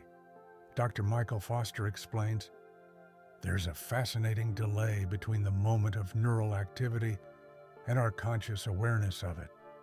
When people try to observe this delay, they create new delays in their observation. It's like trying to catch up with your own shadow." Perhaps most fascinating are the patterns that emerge when multiple people observe their neural activity simultaneously. Professor Sarah Thompson, studying interpersonal neuroscience, observes, "When two people try to observe each other's brain activity while observing their own, we see remarkable synchronization patterns emerge, but only when they're not trying to create them intentionally." The implications for our understanding of self-awareness and personal development are profound. Dr. Rachel Wong suggests, "The paradox might be showing us something fundamental about self-improvement. Perhaps true self-understanding comes not from direct observation, but from a more subtle form of awareness that doesn't interfere with what it's observing." Consider the parallels to quantum mechanics, where the observer effect changes the behavior of particles being observed. Professor Benjamin Park explains, "Just as we cannot simultaneously know a particle's position and momentum with perfect precision, perhaps we cannot simultaneously observe and analyze our own consciousness without changing it." The practical applications of this research extend into various fields, from meditation and mindfulness to psychological therapy. Dr. Maya Patel notes, "We're learning that effective self-observation might require a different approach, not trying to directly analyze our thoughts and feelings, but developing a kind of peripheral awareness that doesn't interfere with what it's observing." As we contemplate this paradox, consider your own experiences with self-observation. How often does trying to understand your thoughts and feelings change them in the process? Perhaps the neural observer's paradox is showing us that true self-understanding comes not from direct analysis, but from learning to observe ourselves with a lighter touch. The social implications of this paradox continue to unfold. Researchers have noticed that when people try to deliberately synchronize their neural patterns, they actually become more disconnected. However, when they simply share experiences without trying to analyze them, natural synchronization occurs. Dr. Alexander Wright observes, "It's teaching us something profound about human connection, that perhaps the deepest forms of understanding come when we're not trying too hard to understand." Consider a groundbreaking experiment that has puzzled psychologists. A therapy room that instantly heals emotional trauma, but with an unexpected twist. The more someone consciously tries to receive its healing effects, the less effective the room becomes. This is the healing resistance paradox, a phenomenon that challenges our understanding of psychological healing, intention, and the nature of recovery itself. At the Institute of Therapeutic Innovation, Dr. Sophia Chen discovered this remarkable space, known as the Restoration Chamber. The results were astonishing, she explains. When people enter the room without any expectations or deliberate attempt to heal, profound emotional healing occurs naturally. However, the moment they actively try to engage with the healing process, the effects diminish or disappear entirely. The paradox operates through fascinating mechanisms. When individuals enter the chamber simply to rest or reflect, carrying their emotional wounds without trying to fix them, the room creates an environment where healing unfolds effortlessly. But as soon as someone enters with the specific intention to be healed, the chamber's therapeutic properties seem to retreat, leaving them in their original state. Professor Marcus Lee, a specialist in trauma recovery, describes the phenomenon. It's as if the room responds to surrender rather than effort. The more someone tries to make healing happen, the more it eludes them. Yet when they stop trying and simply allow themselves to be present with their pain, transformation occurs naturally. What makes this paradox particularly intriguing is its implications for our understanding of psychological healing. Dr. Elena Thompson, a neuropsychologist, notes, "We're discovering that healing might operate more like a natural process, similar to sleep. Just as trying to force yourself to sleep often keeps you awake, trying to force healing might actually prevent it." The temporal aspects of the paradox reveal additional complexity. Dr. James Morrison explains, "Time seems to flow differently in the chamber depending on one's approach. Those who enter with specific healing goals often report time dragging slowly, while those who simply rest in the space often emerge feeling as if moments have contained hours of healing." Perhaps most fascinating are the patterns that emerge when multiple people share the chamber. Professor Rachel Foster, studying group dynamics, observes, "When people enter together without trying to heal each other, we see remarkable ripple effects of healing throughout the group. Yet when they deliberately try to help one another heal, the effects diminish significantly." The implications for therapeutic practice are profound. Dr. Alexander Wright suggests, "The paradox might be showing us something fundamental about the nature of psychological healing. Perhaps our traditional approach of actively working on our issues needs to be balanced with periods of simply being with our experiences. Consider the parallels to quantum mechanics, where the act of observation affects the observed phenomenon. Professor Maya Patel explains. Just as quantum particles behave differently when observed, perhaps our psychological wounds respond differently when we actively focus on healing them versus allowing them to transform naturally. The practical applications of this research extend far beyond the chamber. Dr. Sarah Martinez, working in traditional therapeutic settings, notes, "We're learning to incorporate these insights into regular therapy. Sometimes, the most powerful healing happens when we create spaces where clients can simply be with their experiences without trying to change them." The social implications of this paradox continue to unfold. Researchers have noticed that when communities gather in the chamber without healing agendas, collective healing often occurs spontaneously. Dr. Benjamin Chen observes, "It's teaching us something profound about social healing, that perhaps our efforts to fix each other sometimes get in the way of natural healing processes." As we contemplate this paradox, consider your own experiences with healing and growth. How often have breakthroughs come not from concentrated effort, but from moments of letting go? Perhaps the healing resistance paradox is showing us that true healing comes not from trying to make it happen, but from creating the conditions where it can occur naturally. Imagine discovering a musical instrument that plays perfect harmony, but with an extraordinary twist. The more skillfully you try to play it, the more discordant its sounds become. This is the harmony paradox, a phenomenon that challenges our understanding of music, mastery, and the nature of artistic perfection. At the Institute of Sonic Research, Dr. Maria Valdez encountered this remarkable instrument known as the resonance harp.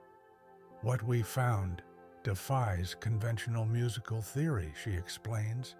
"When people approach the instrument without any formal training or intention to create music, it produces breathtaking harmonies. However, trained musicians attempting to play it deliberately often generate cacophony. The paradox manifests in fascinating ways. When children, or those who've never played an instrument before, touch the strings without purpose, the resonance harp creates complex, beautiful melodies that seem to emerge from nowhere. Yet when accomplished musicians apply their expertise, trying to craft specific compositions, the instrument produces increasingly chaotic and dissonant sounds." Professor James Chen, a specialist in music cognition, describes the phenomenon. "It's as if the instrument responds to pure musical intuition rather than learned skill. The more someone tries to impose their understanding of music upon it, the more it resists, creating anti-harmony that challenges our very conception of musical order." What makes this paradox particularly intriguing is its implications for our understanding of artistic creation. Dr. Elena Thompson, a neuromusicologist, notes, "We're discovering that perhaps true harmony exists in a state of natural flow, rather than conscious control. The instrument seems to access something more fundamental than our constructed theories of music." The temporal aspects of the paradox reveal additional complexity. Dr. Michael Foster explains, "Time signatures and rhythmic structures behave strangely when playing the resonance harp. Those who try to maintain strict timing create temporal distortions, while those who simply let the music flow naturally generate perfect rhythmic patterns. Perhaps most fascinating are the patterns that emerge when multiple people interact with the instrument simultaneously." Professor Sarah Wright, studying group musical dynamics, observes, When people try to coordinate their playing intentionally, they create chaos.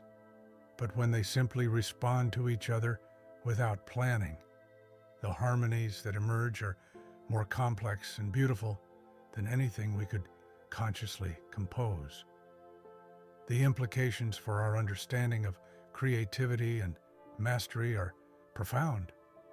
Dr. Alexander Rodriguez suggests the paradox might be showing us something fundamental about artistic expression. Perhaps true mastery isn't about imposing our will on the medium, but about learning to surrender to something deeper. Consider the parallels to quantum mechanics, where particles behave differently when observed. Professor Maya Patel explains, just as quantum states collapse under observation, perhaps some forms of artistic expression collapse under too much conscious intention. The resonance harp might be revealing a quantum nature to creativity itself. The practical applications of this research extend beyond music. Dr. Rachel Morrison, working in creative therapy, notes, we're learning that similar principles apply to other forms of artistic expression. Sometimes the most powerful creative breakthroughs come when we stop trying to create and simply allow expression to flow naturally. The social implications of this paradox continue to unfold. Researchers have noticed that when groups gather around the resonance harp without trying to make music together, they often create spontaneous symphonies of extraordinary beauty. Dr. Benjamin Lee observes, it's teaching us something profound about collective creativity, that perhaps our efforts to coordinate and control actually limit our potential for true harmony. As we contemplate this paradox, consider your own experiences with creativity and expression. How often have your best moments come not from careful planning and execution, but from spontaneous, unplanned inspiration? Perhaps the harmony paradox is showing us that true artistic excellence comes not from mastering control, but from mastering surrender. Envision a discovery that has left dream researchers astounded, a state of consciousness where people can enter and share the same dream, but with a fascinating twist.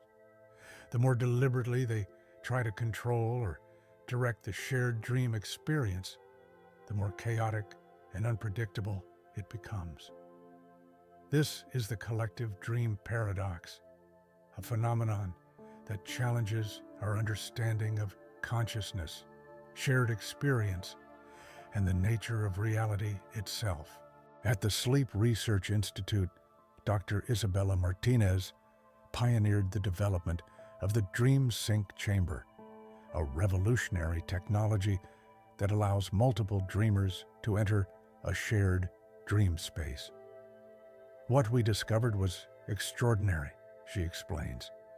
When participants simply allow the shared dream to unfold naturally, they experience perfectly synchronized narratives.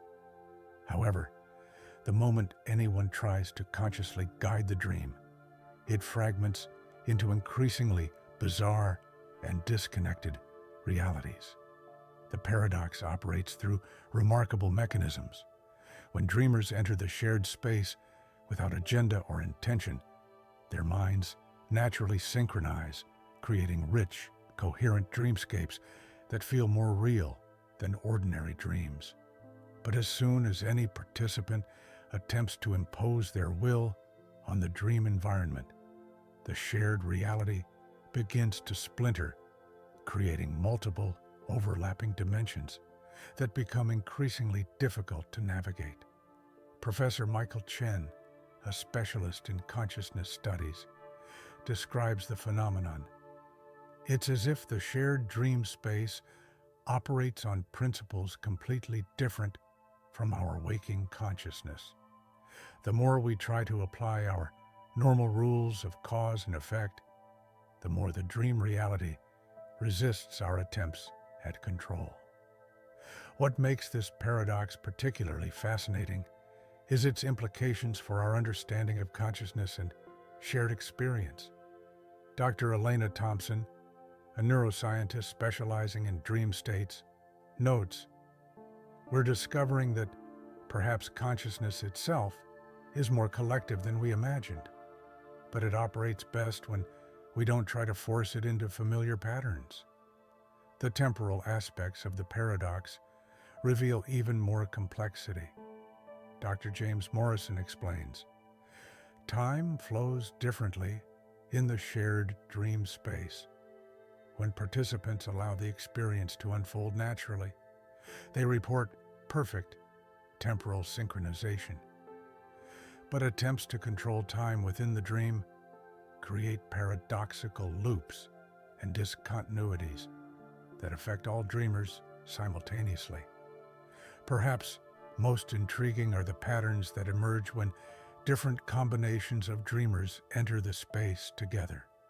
Professor Sarah Rodriguez, studying group dream dynamics, observes, "The most coherent and meaningful shared dreams occur when participants have strong emotional connections, but make no attempt to communicate directly within the dream. The moment they try to establish conscious contact, the dream begins to destabilize." The implications for our understanding of human connection and consciousness are profound.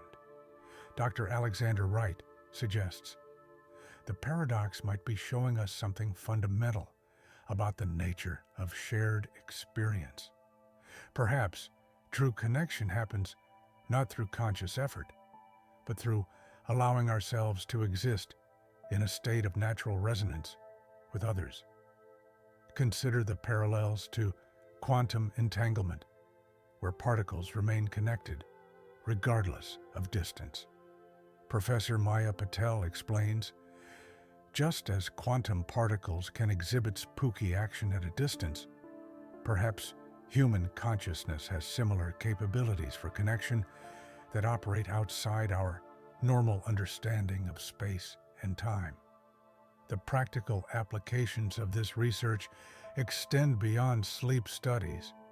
Dr. Rachel Foster, working in therapeutic applications, notes, "We're learning that similar principles might apply to waking states of consciousness. Sometimes the deepest connections and insights come when we stop trying to force them and allow them to emerge naturally." The social implications of this paradox continue to evolve. Researchers have noticed that when groups of people with shared trauma or experiences enter the dream space without specific healing intentions, spontaneous collective healing often occurs. Dr. Benjamin Lee observes, "It's teaching us something profound about collective consciousness, that perhaps our individual efforts to direct and control actually prevent deeper forms of connection and healing." As we contemplate this paradox, consider your own experiences with dreams and shared consciousness. How often have your most meaningful connections come not from deliberate effort, but from moments of natural synchronicity? Perhaps the collective dream paradox is showing us that true shared experience comes not from trying to create it, but from allowing it to emerge organically from our deeper connection to each other and to consciousness itself. Picture a discovery that has mystified quantum physicists, a device capable of measuring human potential, but with an extraordinary twist. The more precisely someone tries to understand their capabilities, the more those capabilities fluctuate unpredictably. This is the potential uncertainty paradox, a phenomenon that challenges our understanding of human capacity, measurement, and the nature of possibility itself. At the Institute for Human Development, Dr. Marcus Chen developed the quantum potential scanner, a breakthrough device that can map the full spectrum of an individual's unrealized abilities. What we found was remarkable, he explains. When people remain unaware of their measurement, the scanner shows stable, extraordinary potential. However, the moment they become conscious of being measured, their potential begins to fluctuate wildly between extremes. The paradox manifests through fascinating mechanisms.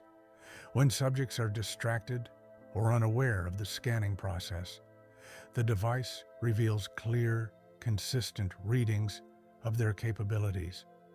But as soon as they focus on understanding their potential, the measurements begin to oscillate dramatically, showing simultaneously both limitless possibility and severe limitation. Professor Elena Santos, a specialist in quantum consciousness, describes the phenomenon. It's as if human potential exists in a quantum state of superposition. The very act of trying to observe or measure it forces it into fluctuating states that defy our traditional understanding of capability and limitation. What makes this paradox particularly intriguing is its implications for human development and achievement. Dr. Sarah Thompson, a cognitive scientist, notes, "We're discovering that perhaps our potential isn't a fixed quantity waiting to be measured, but a dynamic field of possibility that changes in response to observation and intention." The temporal aspects of the paradox reveal additional complexity. Dr. James Morrison explains, "Future potential seems to influence present measurements in ways that challenge our understanding of causality. When people try to grasp their future capabilities, it creates feedback loops that alter their current potential in unpredictable ways. Perhaps most fascinating are the patterns that emerge when measuring potential in group settings.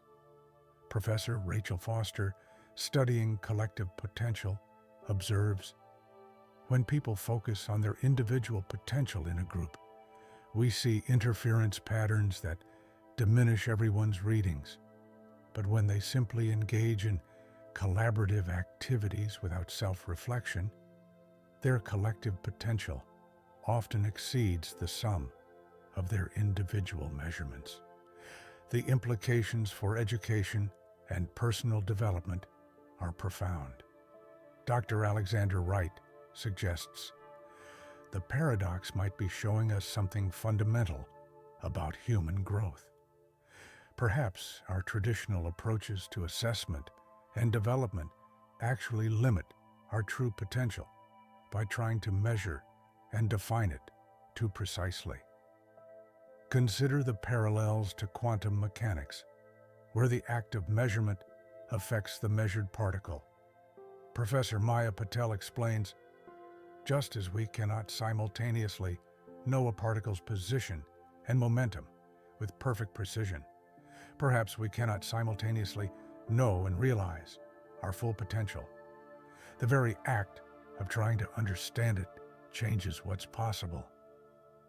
The practical applications of this research extend far beyond the laboratory. Dr. Benjamin Lee, working in performance psychology, notes, we're learning that achievement might come not from constantly measuring and evaluating our capabilities, but from engaging fully in activities while maintaining a kind of quantum uncertainty about our limits. The social implications of this paradox continue to unfold. Researchers have noticed that when communities stop focusing on measuring and comparing individual potential, unexpected capabilities often emerge naturally. Dr. Elena Rodriguez observes, it's teaching us something profound about human development, that perhaps our efforts to quantify and maximize potential actually create invisible barriers to its expression. As we contemplate this paradox, consider your own experiences with potential and achievement.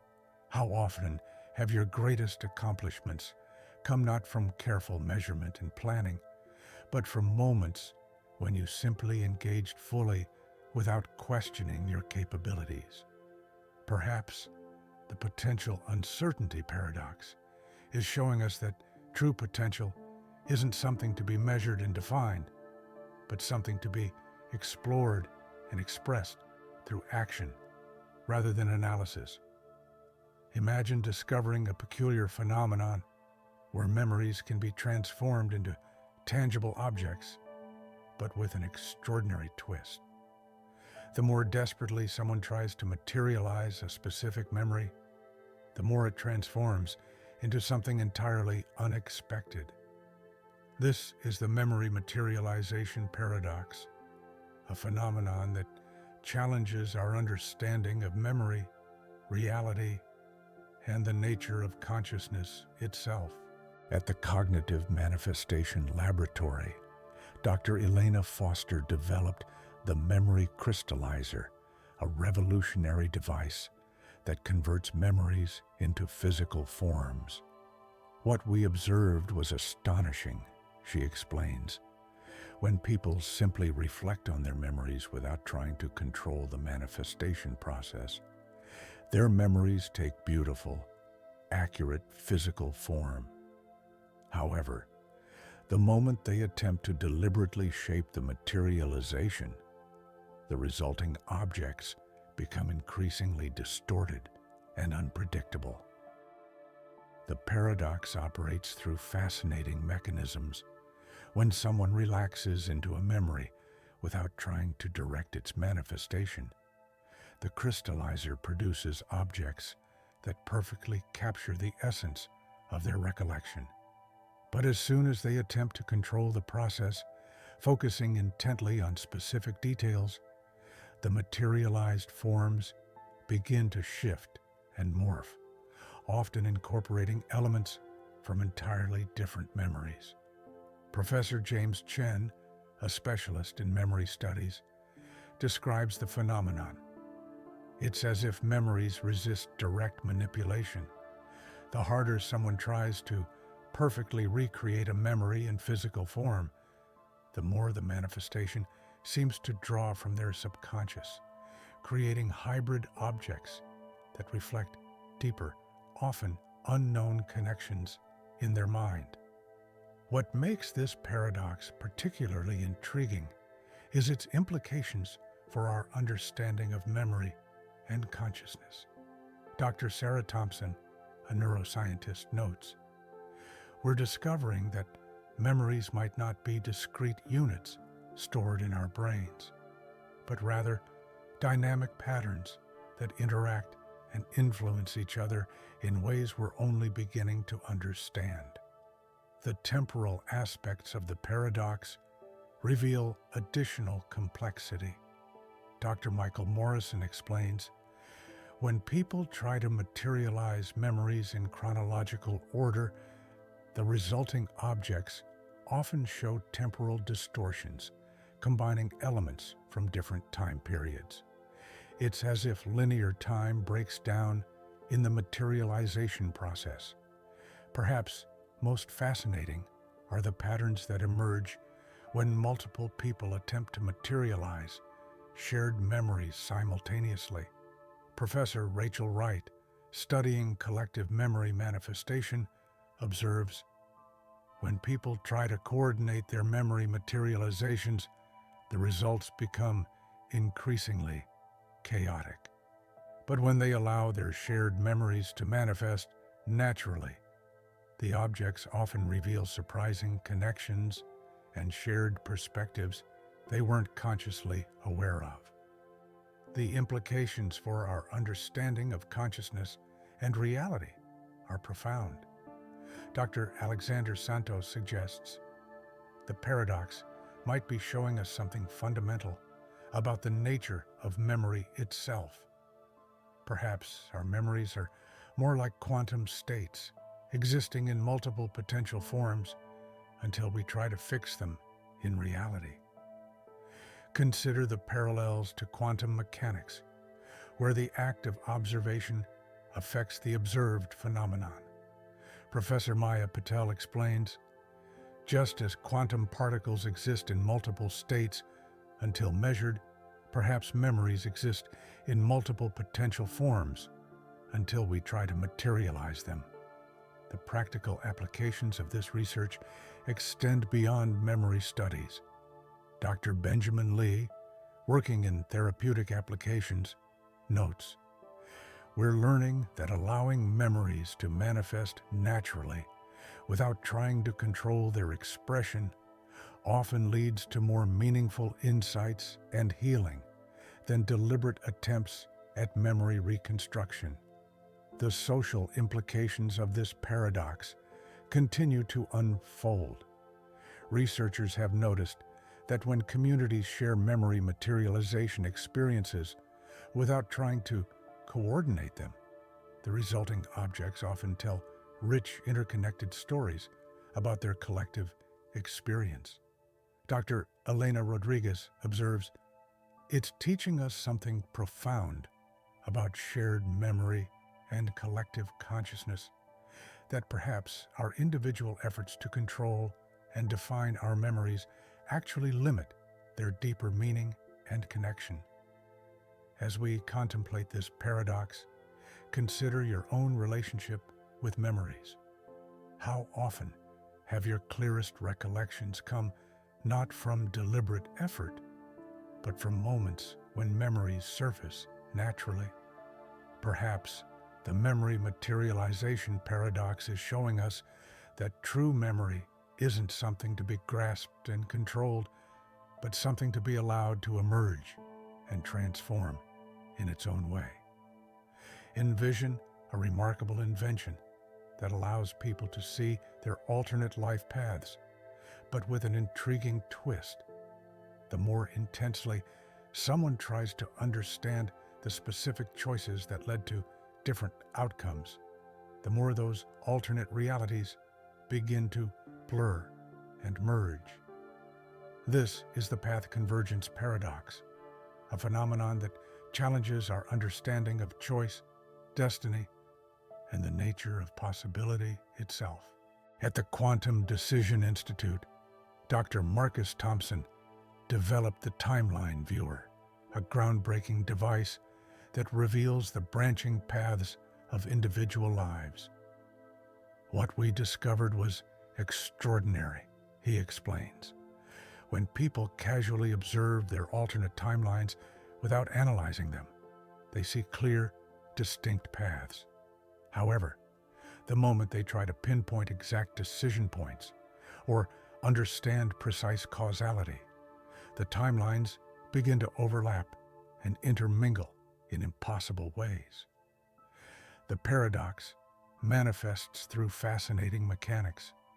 When someone simply watches their alternate lives unfold without questioning the specifics, they witness clear visions of what might have been.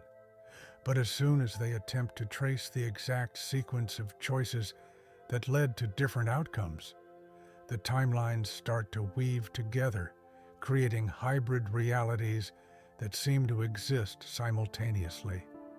Professor Elena Chen, a specialist in quantum decision theory, describes the phenomenon. "It's as if the very act of trying to understand our choices creates new uncertainties. The more precisely we attempt to map our decision points, the more we discover that seemingly different paths often lead to surprisingly similar destinations."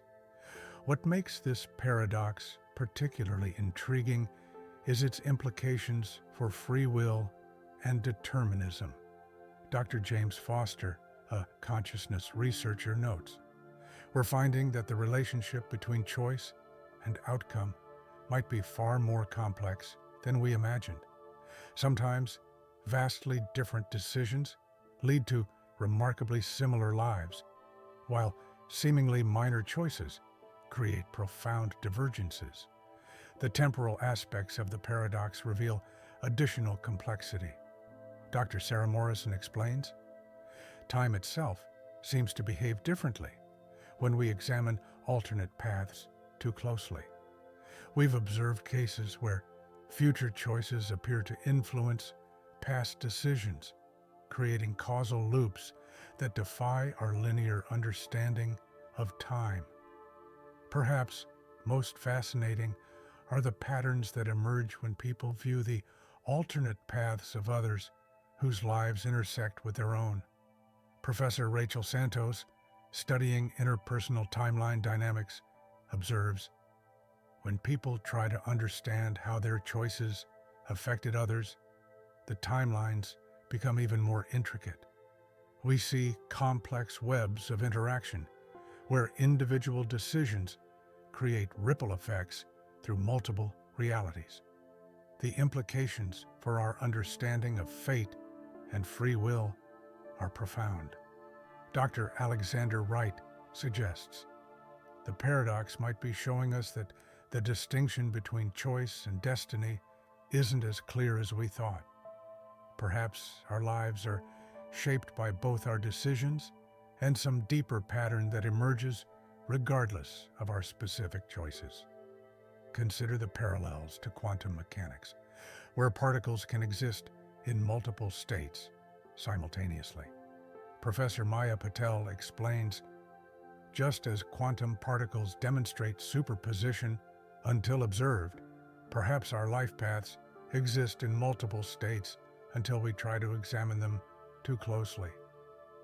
The practical applications of this research extend beyond theoretical physics.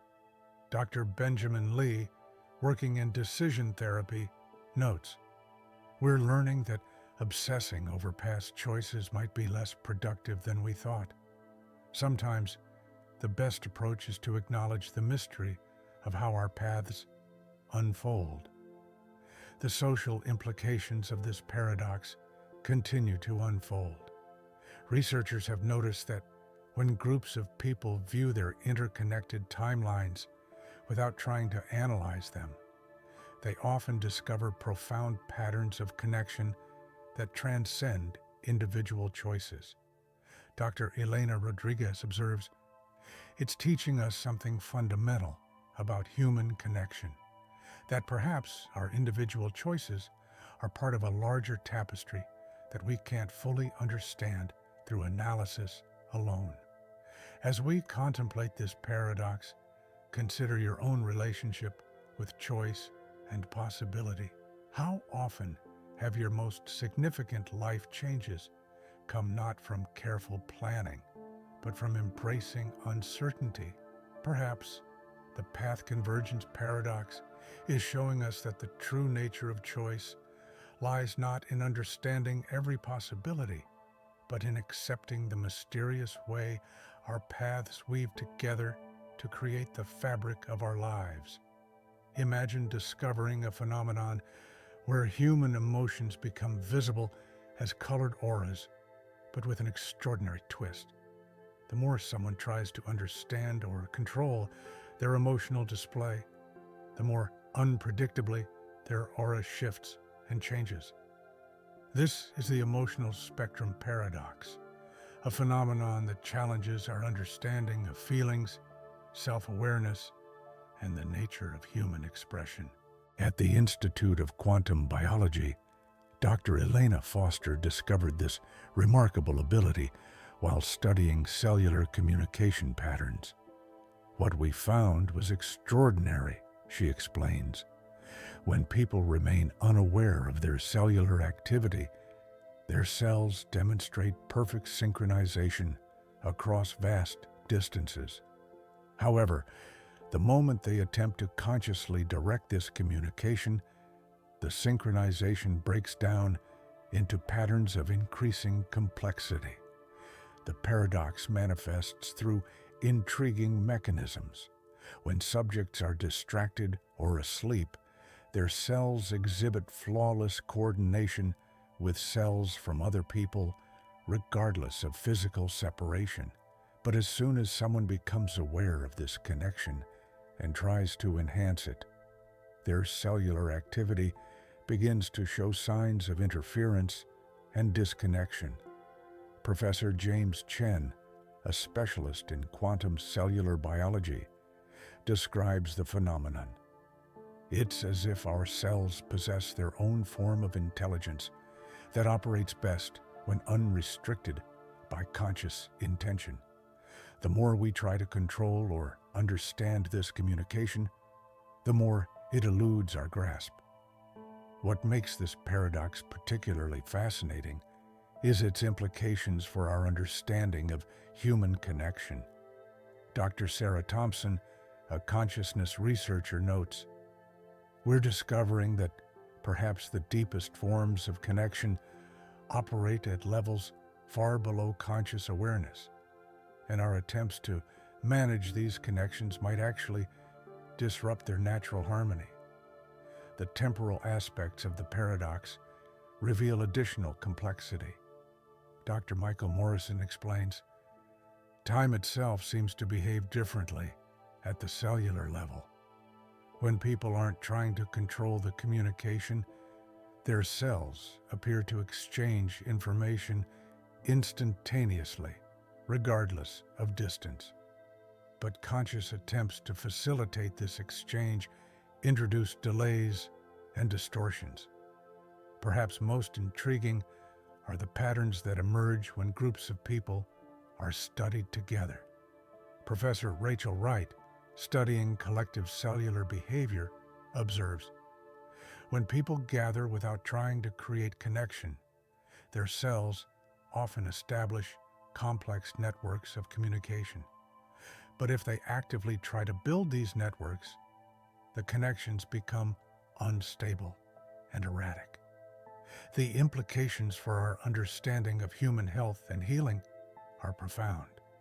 Dr. Alexander Santos suggests the paradox might be showing us something fundamental about biological harmony. Perhaps our bodies know how to heal and coordinate naturally, and our conscious interference sometimes disrupts these innate processes. Consider the parallels to quantum entanglement, where particles remain connected regardless of distance. Professor Maya Patel explains, just as quantum particles can exhibit spooky action at a distance, perhaps our cells have similar capabilities that operate outside our normal understanding of space and time. The practical applications of this research extend beyond biology. Dr. Benjamin Lee, working in therapeutic applications, notes, we're learning that healing might require less conscious intervention than we thought. Sometimes, the best approach is to create conditions that support natural cellular communication without trying to direct it. The social implications of this paradox continue to unfold. Researchers have noticed that when communities live together without focusing on creating connection, their cellular activity often shows remarkable patterns of coordination. Dr. Elena Rodriguez observes, it's teaching us something profound about human relationship, that perhaps our efforts to build connection consciously sometimes prevent deeper forms of natural synchronization. As we contemplate this paradox, consider your own experiences of connection. How often have your deepest moments of harmony with others come not from trying to create connection, but from simply being present together? Perhaps the cellular synchronicity paradox is showing us that true connection operates at levels far deeper than conscious control, and our role might be to allow rather than direct these natural processes of coordination. Envision a remarkable phenomenon where thoughts become visible as intricate patterns of light, but with an extraordinary twist. The more someone tries to organize or direct their thinking, the more chaotic and unpredictable these patterns become. This is the thought luminescence paradox, a phenomenon that challenges our understanding of consciousness, cognition, and the nature of mental activity itself. At the Institute of Quantum Biology, Dr. Elena Foster discovered this remarkable ability while studying cellular communication patterns. What we found was extraordinary, she explains. When people remain unaware of their cellular activity, their cells demonstrate perfect synchronization across vast distances. However, the moment they attempt to consciously direct this communication, the synchronization breaks down into patterns of increasing complexity. The paradox manifests through intriguing mechanisms. When subjects are distracted or asleep, their cells exhibit flawless coordination with cells from other people, regardless of physical separation. But as soon as someone becomes aware of this connection and tries to enhance it, their cellular activity begins to show signs of interference and disconnection. Professor James Chen, a specialist in quantum cellular biology, describes the phenomenon. It's as if our cells possess their own form of intelligence that operates best when unrestricted by conscious intention. The more we try to control or understand this communication, the more it eludes our grasp. What makes this paradox particularly fascinating is its implications for our understanding of human connection. Dr. Sarah Thompson, a consciousness researcher, notes, "We're discovering that perhaps the deepest forms of connection operate at levels far below conscious awareness, and our attempts to manage these connections might actually disrupt their natural harmony." The temporal aspects of the paradox reveal additional complexity. Dr. Michael Morrison explains, time itself seems to behave differently at the cellular level. When people aren't trying to control the communication, their cells appear to exchange information instantaneously, regardless of distance. But conscious attempts to facilitate this exchange introduce delays and distortions. Perhaps most intriguing are the patterns that emerge when groups of people are studied together. Professor Rachel Wright, studying collective cellular behavior, observes, when people gather without trying to create connection, their cells often establish complex networks of communication. But if they actively try to build these networks, the connections become unstable and erratic. The implications for our understanding of human health and healing are profound. Dr. Alexander Santos suggests the paradox might be showing us something fundamental about biological harmony. Perhaps our bodies know how to heal and coordinate naturally, and our conscious interference sometimes disrupts these innate processes. Consider the parallels to quantum entanglement, where particles remain connected regardless of distance. Professor Maya Patel explains, just as quantum particles can exhibit spooky action at a distance, perhaps our cells have similar capabilities that operate outside our normal understanding of space and time. The practical applications of this research extend beyond biology. Dr. Benjamin Lee, working in therapeutic applications, notes, we're learning that healing might require less conscious intervention than we thought. Sometimes, the best approach is to create conditions that support natural cellular communication without trying to direct it. The social implications of this paradox continue to unfold. Researchers have noticed that when communities live together without focusing on creating connection, their cellular activity often shows remarkable patterns of coordination. Dr. Elena Rodriguez observes, it's teaching us something profound about human relationship, that perhaps our efforts to build connection consciously sometimes prevent deeper forms of natural synchronization.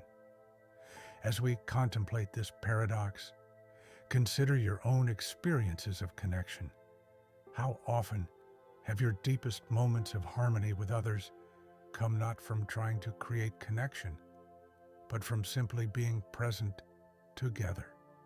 Perhaps the cellular synchronicity paradox is showing us that true connection operates at levels far deeper than conscious control, and our role might be to allow rather than direct these natural processes of coordination.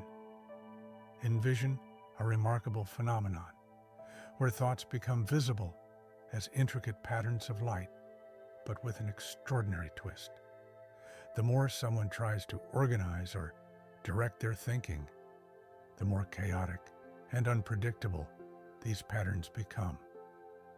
This is the thought luminescence paradox, a phenomenon that challenges our understanding of consciousness, cognition, and the nature of mental activity itself. At the Consciousness Research Institute, Dr. Marcus Thompson discovered this fascinating effect while developing the neural illumination chamber. What we observed was astonishing, he explains. When people allow their thoughts to flow naturally, their mental activity creates beautiful, coherent patterns of light. However, the moment they attempt to control or structure their thinking, these patterns begin to fracture and disperse in unexpected ways. The paradox operates through fascinating mechanisms.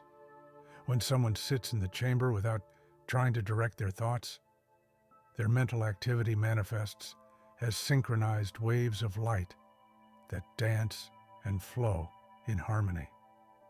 But as soon as they attempt to think in specific patterns or focus their thoughts deliberately, the light display becomes increasingly erratic and discordant. Professor Elena Chen, a specialist in cognitive neuroscience, describes the phenomenon. It's as if our natural thought processes have their own inherent order that becomes disrupted when we try to impose conscious control. The more we attempt to organize our thinking, the more we interfere with its natural rhythm and coherence. What makes this paradox particularly intriguing is its implications for our understanding of mental processes. Dr. Sarah Foster, a consciousness researcher, notes, "We're discovering that perhaps our most efficient and creative thinking occurs when we allow our minds to operate without excessive conscious intervention."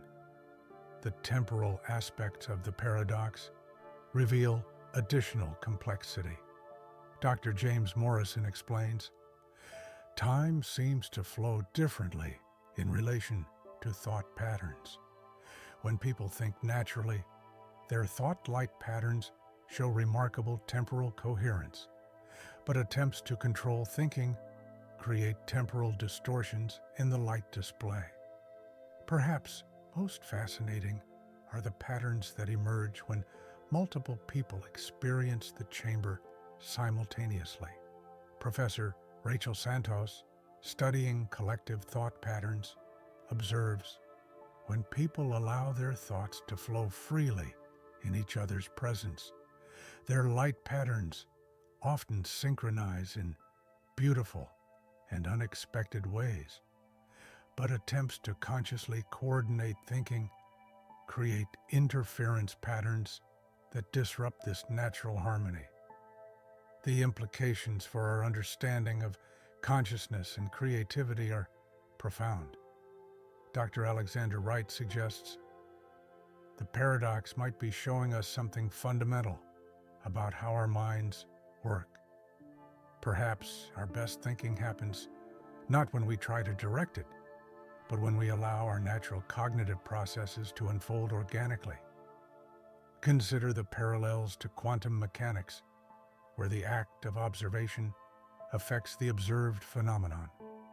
Professor Maya Patel explains, just as quantum particles behave differently when observed, perhaps our thoughts have a quantum-like quality that changes when we try to examine or control them too closely. The practical applications of this research extend beyond neuroscience. Dr. Benjamin Lee, working in cognitive therapy, notes, "We're learning that mental health might benefit from a different approach, not trying to control thoughts directly, but creating conditions where healthy thought patterns can emerge naturally." The social implications of this paradox continue to unfold.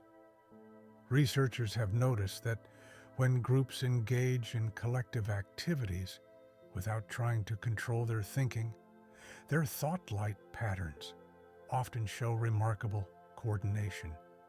Dr. Elena Rodriguez observes, "It's teaching us something profound about collective consciousness, that perhaps our individual efforts to structure and control our thinking actually prevent deeper forms of mental connection." As we contemplate this paradox, consider your own experience of thinking. How often have your clearest insights come not from concentrated effort, but from moments when you allowed your mind to wander freely? Perhaps the thought luminescence paradox is showing us that optimal mental functioning requires less control and more trust in our natural cognitive processes. 23. Imagine discovering a phenomenon where time becomes visible as flowing streams of light, but with a remarkable twist. The more someone tries to observe or measure these temporal flows, the more they begin to branch and twist in impossible ways. This is the temporal stream paradox, a phenomenon that challenges our understanding of time, observation, and the nature of reality itself. At the Institute of Temporal Studies, Dr. Sarah Chen developed the Chronos lens, a revolutionary device that makes the flow of time visible to human perception. "What we discovered was extraordinary," she explains. "When people simply experience time without trying to analyze it, they see clear, coherent streams of temporal flow.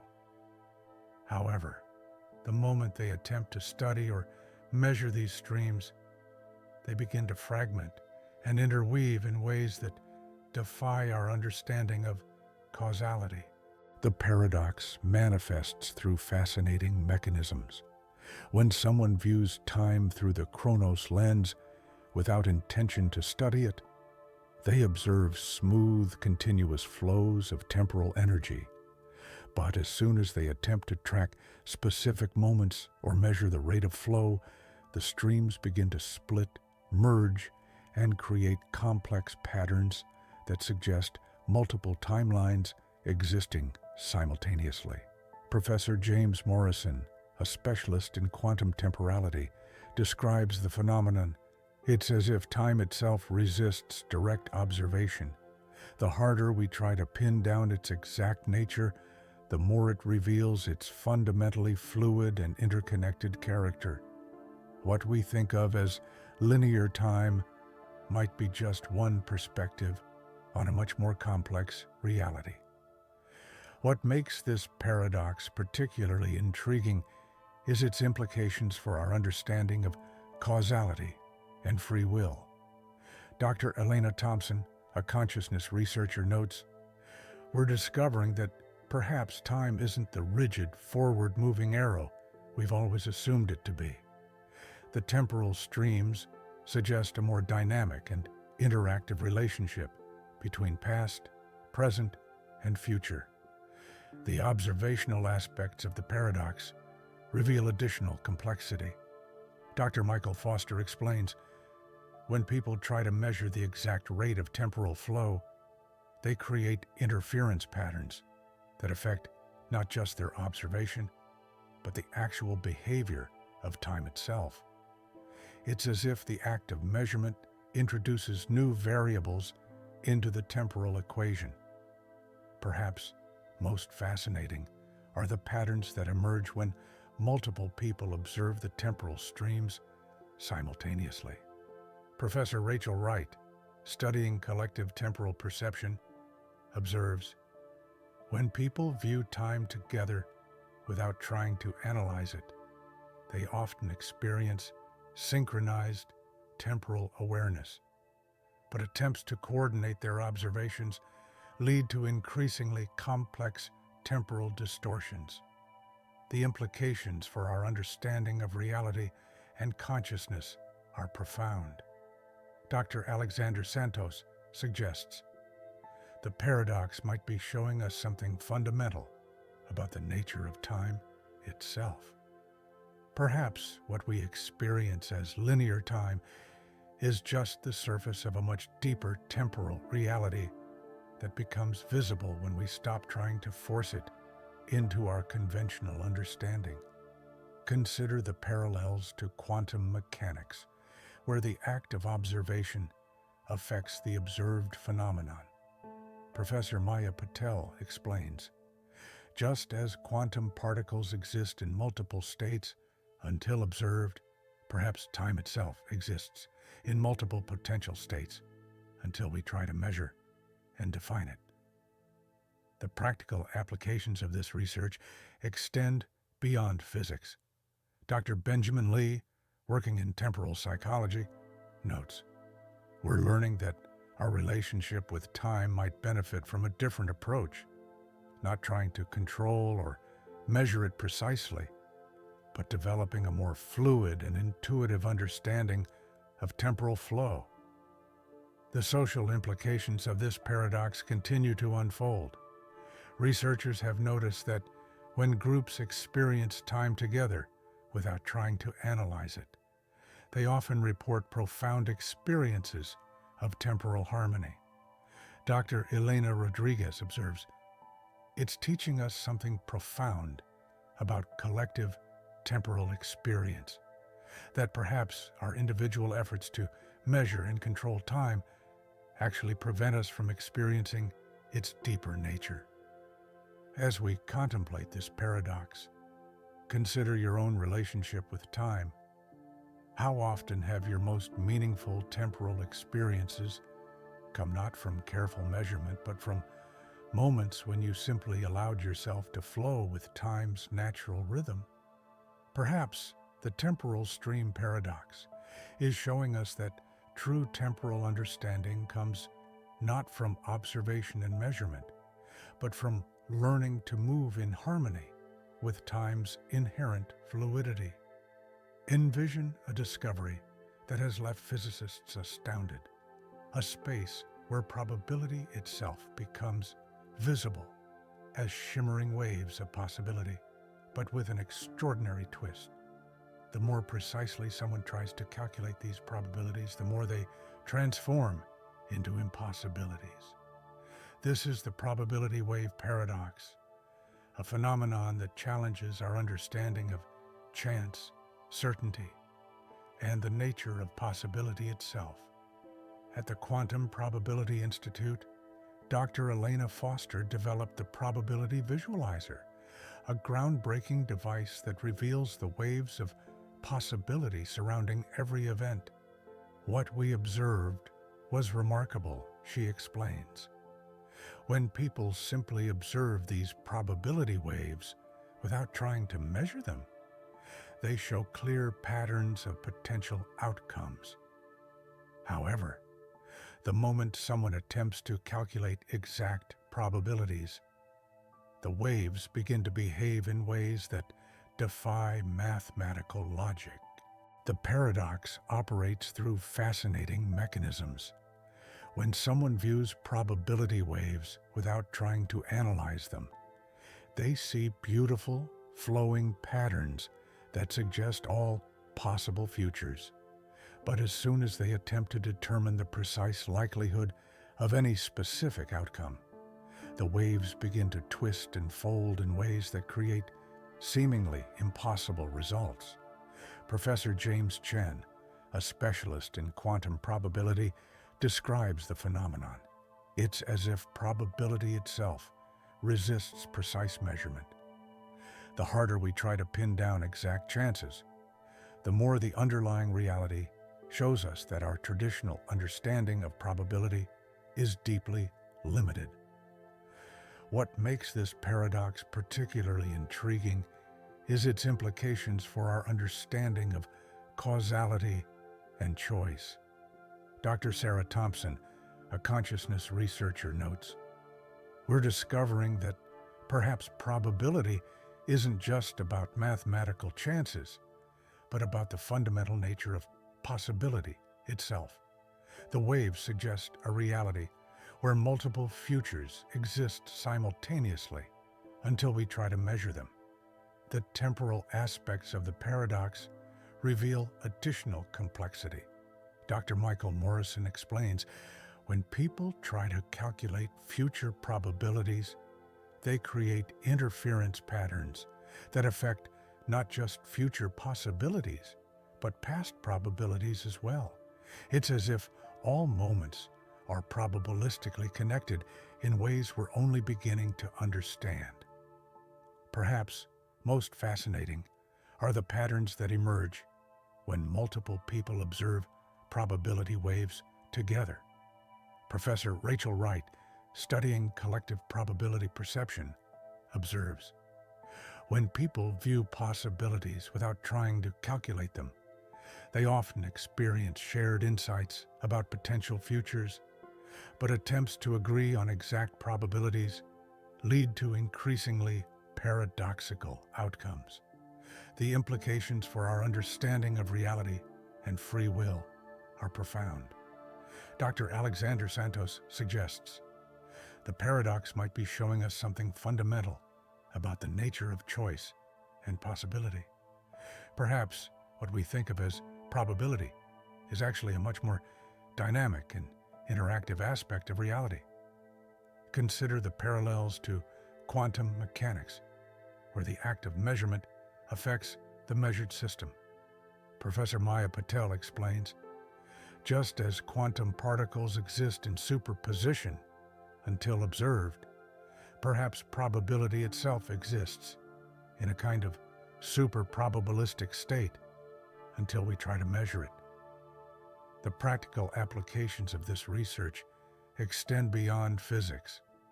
Dr. Benjamin Lee, working in decision science, notes, we're learning that decision-making might benefit from a different approach, not trying to calculate exact probabilities, but developing a more intuitive understanding of possibility spaces. The social implications of this paradox continue to unfold. Researchers have noticed that when groups consider possibilities together without trying to quantify them, they often develop remarkably accurate collective intuitions. Dr. Elena Rodriguez observes, it's teaching us something profound about collective decision-making, that perhaps our individual efforts to calculate exact probabilities actually prevent us from accessing deeper forms of probabilistic understanding. As we contemplate this paradox, consider your own relationship with probability and possibility. How often have your best decisions come not from careful calculation, but from a more intuitive sense of what might be? Perhaps the probability wave paradox is showing us that true understanding of possibility comes not from precise measurement, but from learning to dance with the waves of probability that shape our reality. Picture a revelation that has mystified quantum physicists, a state where the future becomes visible as interweaving threads of possibility, but with an intriguing twist. The more intently someone tries to follow a specific thread to its conclusion, the more it splits and tangles with countless other possibilities. This is the future thread paradox, a phenomenon that challenges our understanding of destiny, choice, and the nature of time itself. At the Temporal Dynamics Laboratory, Dr. Marcus Thompson discovered the Thread Viewer, a revolutionary device that reveals the branching paths of future possibilities. What we found was extraordinary, he explains. When people observe these threads without trying to trace specific outcomes, they see clear patterns of potential futures. However, the moment they attempt to follow one particular path, it begins to multiply and interweave with countless others. The paradox operates through fascinating mechanisms. When someone views the future threads without intention to track them, they appear as distinct, flowing lines of possibility. But as soon as they try to determine where a specific thread leads, it begins to split into multiple strands, each representing different potential outcomes that become increasingly interconnected. Professor Elena Chen, a specialist in quantum temporality, describes the phenomenon. It's as if the future actively resists prediction. The more we try to determine a specific outcome, the more we discover that every possibility is inextricably linked to countless others in ways we couldn't anticipate. What makes this paradox particularly intriguing is its implications for free will and determinism. Dr. Sarah Foster, a consciousness researcher, notes, "We're discovering that perhaps the future isn't a fixed set of possibilities, but a dynamic web that responds to our very attempts to understand it." The observational aspects of the paradox reveal additional complexity. Dr. James Morrison explains, when people try to map specific future paths, they create interference patterns that affect not just their own possible futures, but those of others as well. It's as if all potential futures are quantum entangled. Perhaps most fascinating are the patterns that emerge when multiple people observe the future threads simultaneously. Professor Rachel Wright, studying collective future perception, observes, when people view possible futures together without trying to predict specific outcomes, they often develop profound insights about potential paths. But attempts to agree on particular futures create increasingly complex tangles of possibility. The implications for our understanding of time and choice are profound. Dr. Alexander Santos suggests the paradox might be showing us something fundamental about the nature of possibility itself. Perhaps what we think of as the future is actually a far more dynamic and interactive phenomenon than we've imagined. Consider the parallels to quantum mechanics, where the act of observation affects the observed system. Professor Maya Patel explains, just as quantum particles exist in multiple states until measured, perhaps future possibilities exist in a kind of superpositional state until we try to determine them specifically. The practical applications of this research extend beyond physics. Dr. Benjamin Lee, working in decision science, notes, we're learning that planning for the future might require a different approach, not trying to predict exact outcomes, but developing a more fluid understanding of possibility spaces. The social implications of this paradox continue to unfold. Researchers have noticed that when groups contemplate possible futures together without trying to pin them down, they often develop remarkably robust adaptive strategies. Dr. Elena Rodriguez observes, it's teaching us something profound about collective future thinking, that perhaps our individual efforts to predict specific outcomes actually prevent us from accessing deeper forms of future understanding. As we contemplate this paradox, consider your own relationship with the future. How often have your best plans emerged not from trying to control specific outcomes, but from maintaining flexibility and openness to multiple possibilities?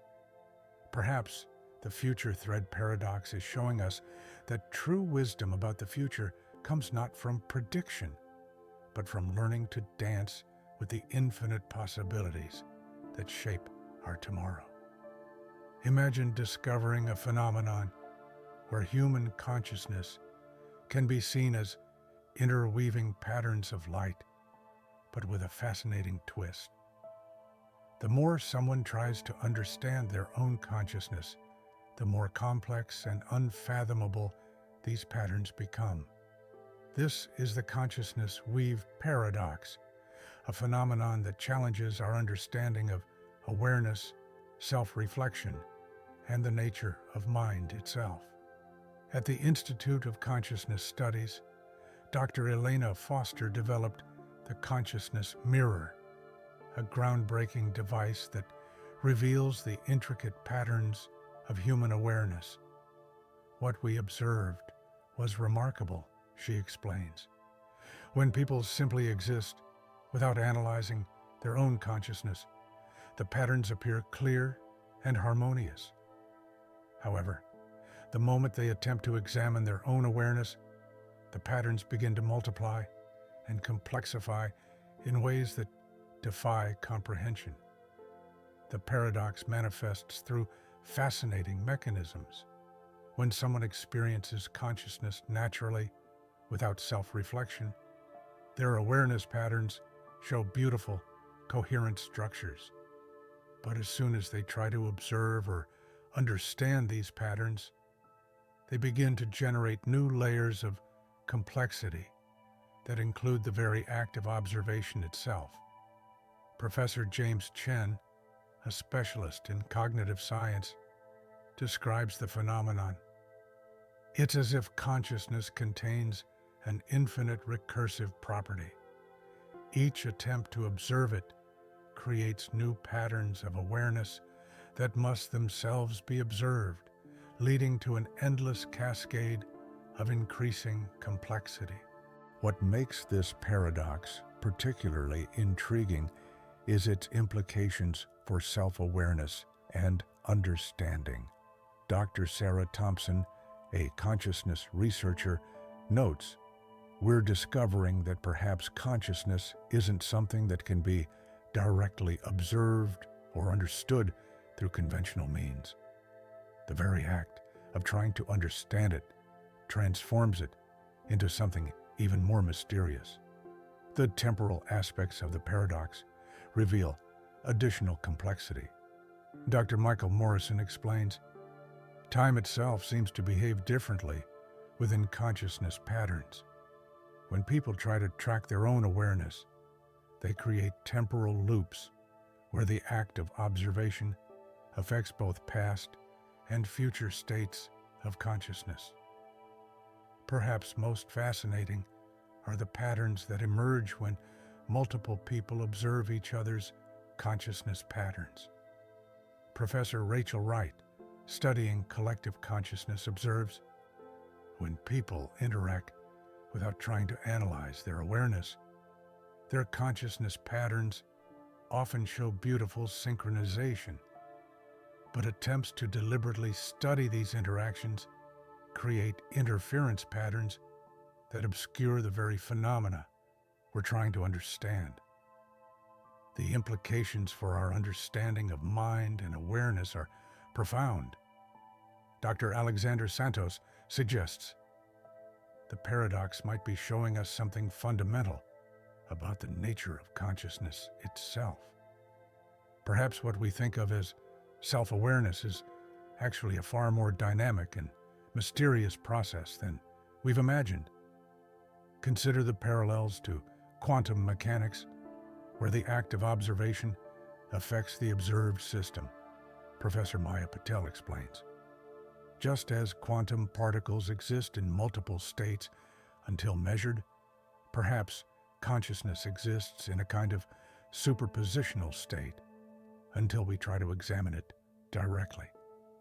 The practical applications of this research extend beyond neuroscience. Dr. Benjamin Lee, working in meditation and mindfulness studies, notes, "We're learning that developing awareness might require a different approach, not trying to understand consciousness directly, but cultivating a more intuitive relationship with our own awareness. The social implications of this paradox continue to unfold.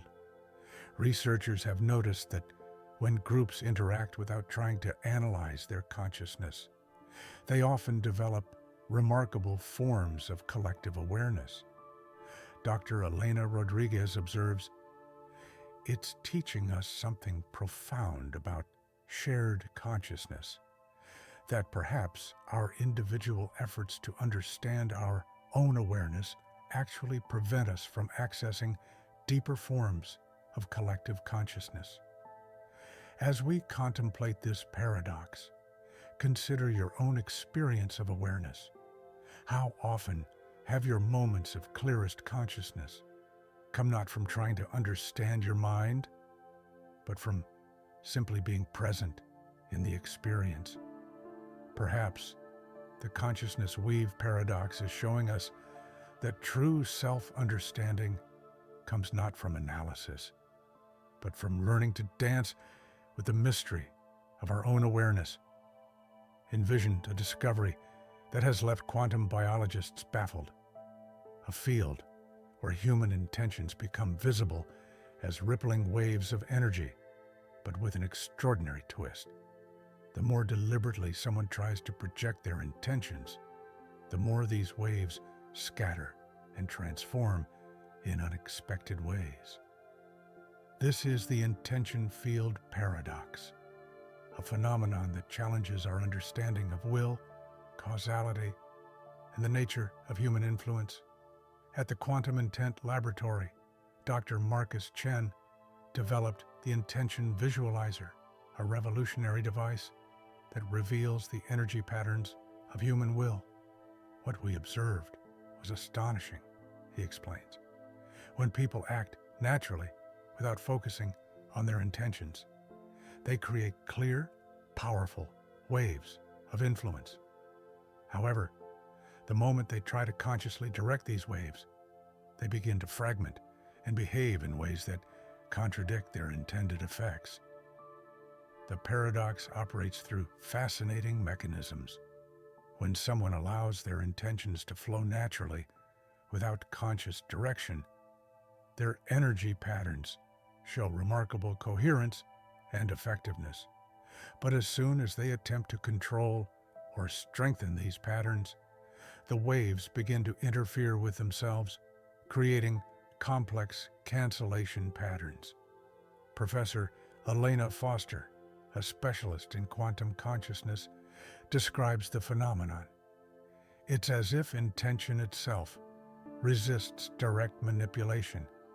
The harder someone tries to project their will, the more their intention waves scatter and transform into something entirely different from what they aim to create. What makes this paradox particularly intriguing is its implications for human agency and influence. Dr. Sarah Thompson, a consciousness researcher, notes, "We're discovering that perhaps effective intention operates more like a natural force than a directed effort. The very act of trying to control it seems to diminish its power." The temporal aspects of the paradox reveal additional complexity. Dr. James Morrison explains, "When people try to project intentions into the future, they create temporal interference patterns that affect not just future outcomes, but also past intentions. It's as if intention exists outside our normal understanding of time." Perhaps most fascinating are the patterns that emerge when multiple people project intentions simultaneously. Professor Rachel Wright, studying collective intention fields, observes, when people allow their intentions to flow naturally together, they often create harmonious patterns that amplify each other. But attempts to coordinate intentions consciously lead to increasing chaos. The implications for our understanding of human will and influence are profound. Dr. Alexander Santos suggests, The paradox might be showing us something fundamental about the nature of intention itself. Perhaps what we think of as willpower is actually a much more subtle and interconnected phenomenon than we've imagined. Consider the parallels to quantum mechanics, where the act of observation affects the observed system. Professor Maya Patel explains, just as quantum particles exist in multiple states until measured, perhaps intentions exist in a kind of superpositional state until we try to direct them specifically. The practical applications of this research extend beyond physics. Dr. Benjamin Lee, working in performance psychology, notes, we're learning that achieving our goals might require a different approach, not trying to force outcomes through sheer will, but developing a more nuanced understanding of how intention naturally flows. The social implications of this paradox continue to unfold. Researchers have noticed that when groups align their natural intentions without trying to control them, they often achieve remarkable results. Dr. Elena Rodriguez observes, it's teaching us something profound about collective will, that perhaps our individual efforts to project intention actually prevent us from accessing deeper forms of collective influence. As we contemplate this paradox, consider your own experience with intention and will. How often have your most effective actions come not from forced effort, but from allowing your intentions to flow naturally? Perhaps the intention field paradox is showing us that true power comes not from control, but from learning to align with the natural currents of intention that shape our reality. Imagine discovering a phenomenon where human creativity becomes visible as flowing streams of colorful energy, but with a fascinating twist. The more consciously someone tries to be creative, the more these streams begin to fade and dissipate. This is the creative flow paradox, a phenomenon that challenges our understanding of artistic expression, inspiration, and the nature of creativity itself. At the Institute of Creative Science, Dr. Sarah Foster developed the Creativity Visualizer, a groundbreaking device that reveals the energy patterns of creative thought. What we found was extraordinary, she explains. When people create without self-consciousness, their creative energy appears as vibrant, dynamic streams. However, the moment they try to force creativity or analyze their process, these streams begin to dim and fragment. The paradox manifests through remarkable mechanisms. When someone engages in creative activity without thinking about it, their energy patterns show intense, harmonious flows that often result in profound artistic expression. But as soon as they attempt to deliberately channel or enhance their creativity, the streams become erratic and begin to disappear. Professor James Chen, a specialist in cognitive creativity, describes the phenomenon. It's as if creativity has its own intelligence that flourishes in freedom but withers under conscious control. The harder someone tries to be creative, the more they interrupt the natural flow of creative energy. What makes this paradox particularly intriguing is its implications for artistic process and innovation.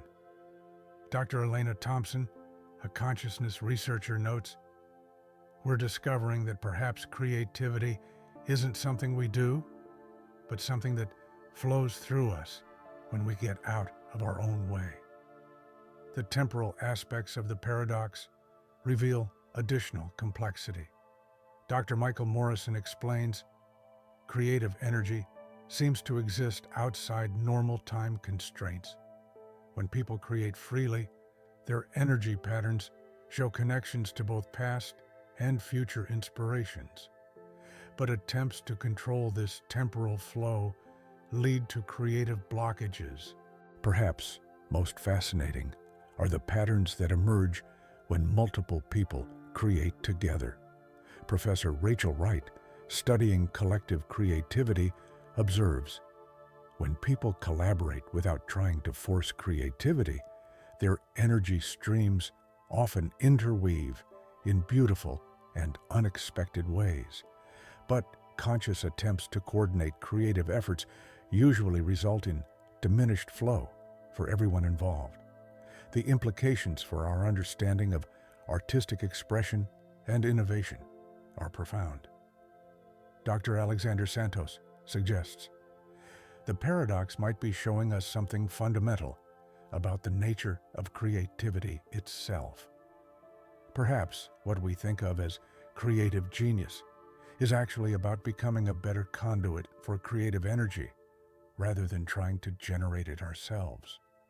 Consider the parallels to quantum mechanics, where the act of observation affects the observed system.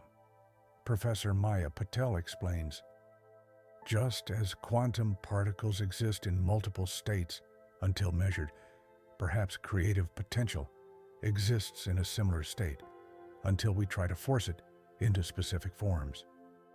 The practical applications of this research extend beyond the arts.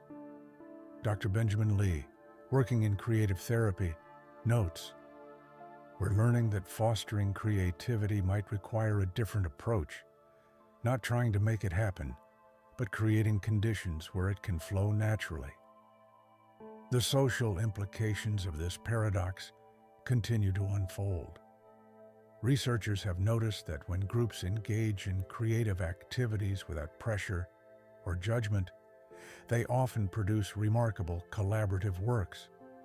Dr. Elena Rodriguez observes, it's teaching us something profound about collective creativity, that perhaps our individual efforts to be creative actually prevent us from accessing deeper sources of inspiration. As we contemplate this paradox, consider your own experience with creativity. How often have your most inspired moments come not from trying to be creative, but from simply allowing creativity to flow through you? Perhaps the creative flow paradox is showing us that true artistic expression comes not from effort, but from learning to become a clear channel for the creative energy that surrounds us all. Envision a final phenomenon that ties all paradoxes together, a state where the boundaries between observer and observed dissolve completely, but with an ultimate twist. The more one tries to understand this unity, the more it separates into infinite distinct paradoxes. This is the unity paradox, a phenomenon that challenges our very understanding of reality, consciousness, and the nature of existence itself. At the Universal Consciousness Center, Dr. Elena Chen discovered this all-encompassing state while studying the interconnections between various paradoxes. What we observed was profound, she explains. When people simply experience the unity of all paradoxes without trying to analyze it, they enter a state of complete understanding. However, the moment they attempt to grasp or explain this understanding, it fragments into countless separate mysteries. The paradox operates through remarkable mechanisms. When someone allows themselves to simply be present with all paradoxes simultaneously, they experience a moment of perfect clarity where everything makes sense. But as soon as they try to hold on to this understanding or communicate it to others, the unity shatters into an ever-increasing array of separate puzzles.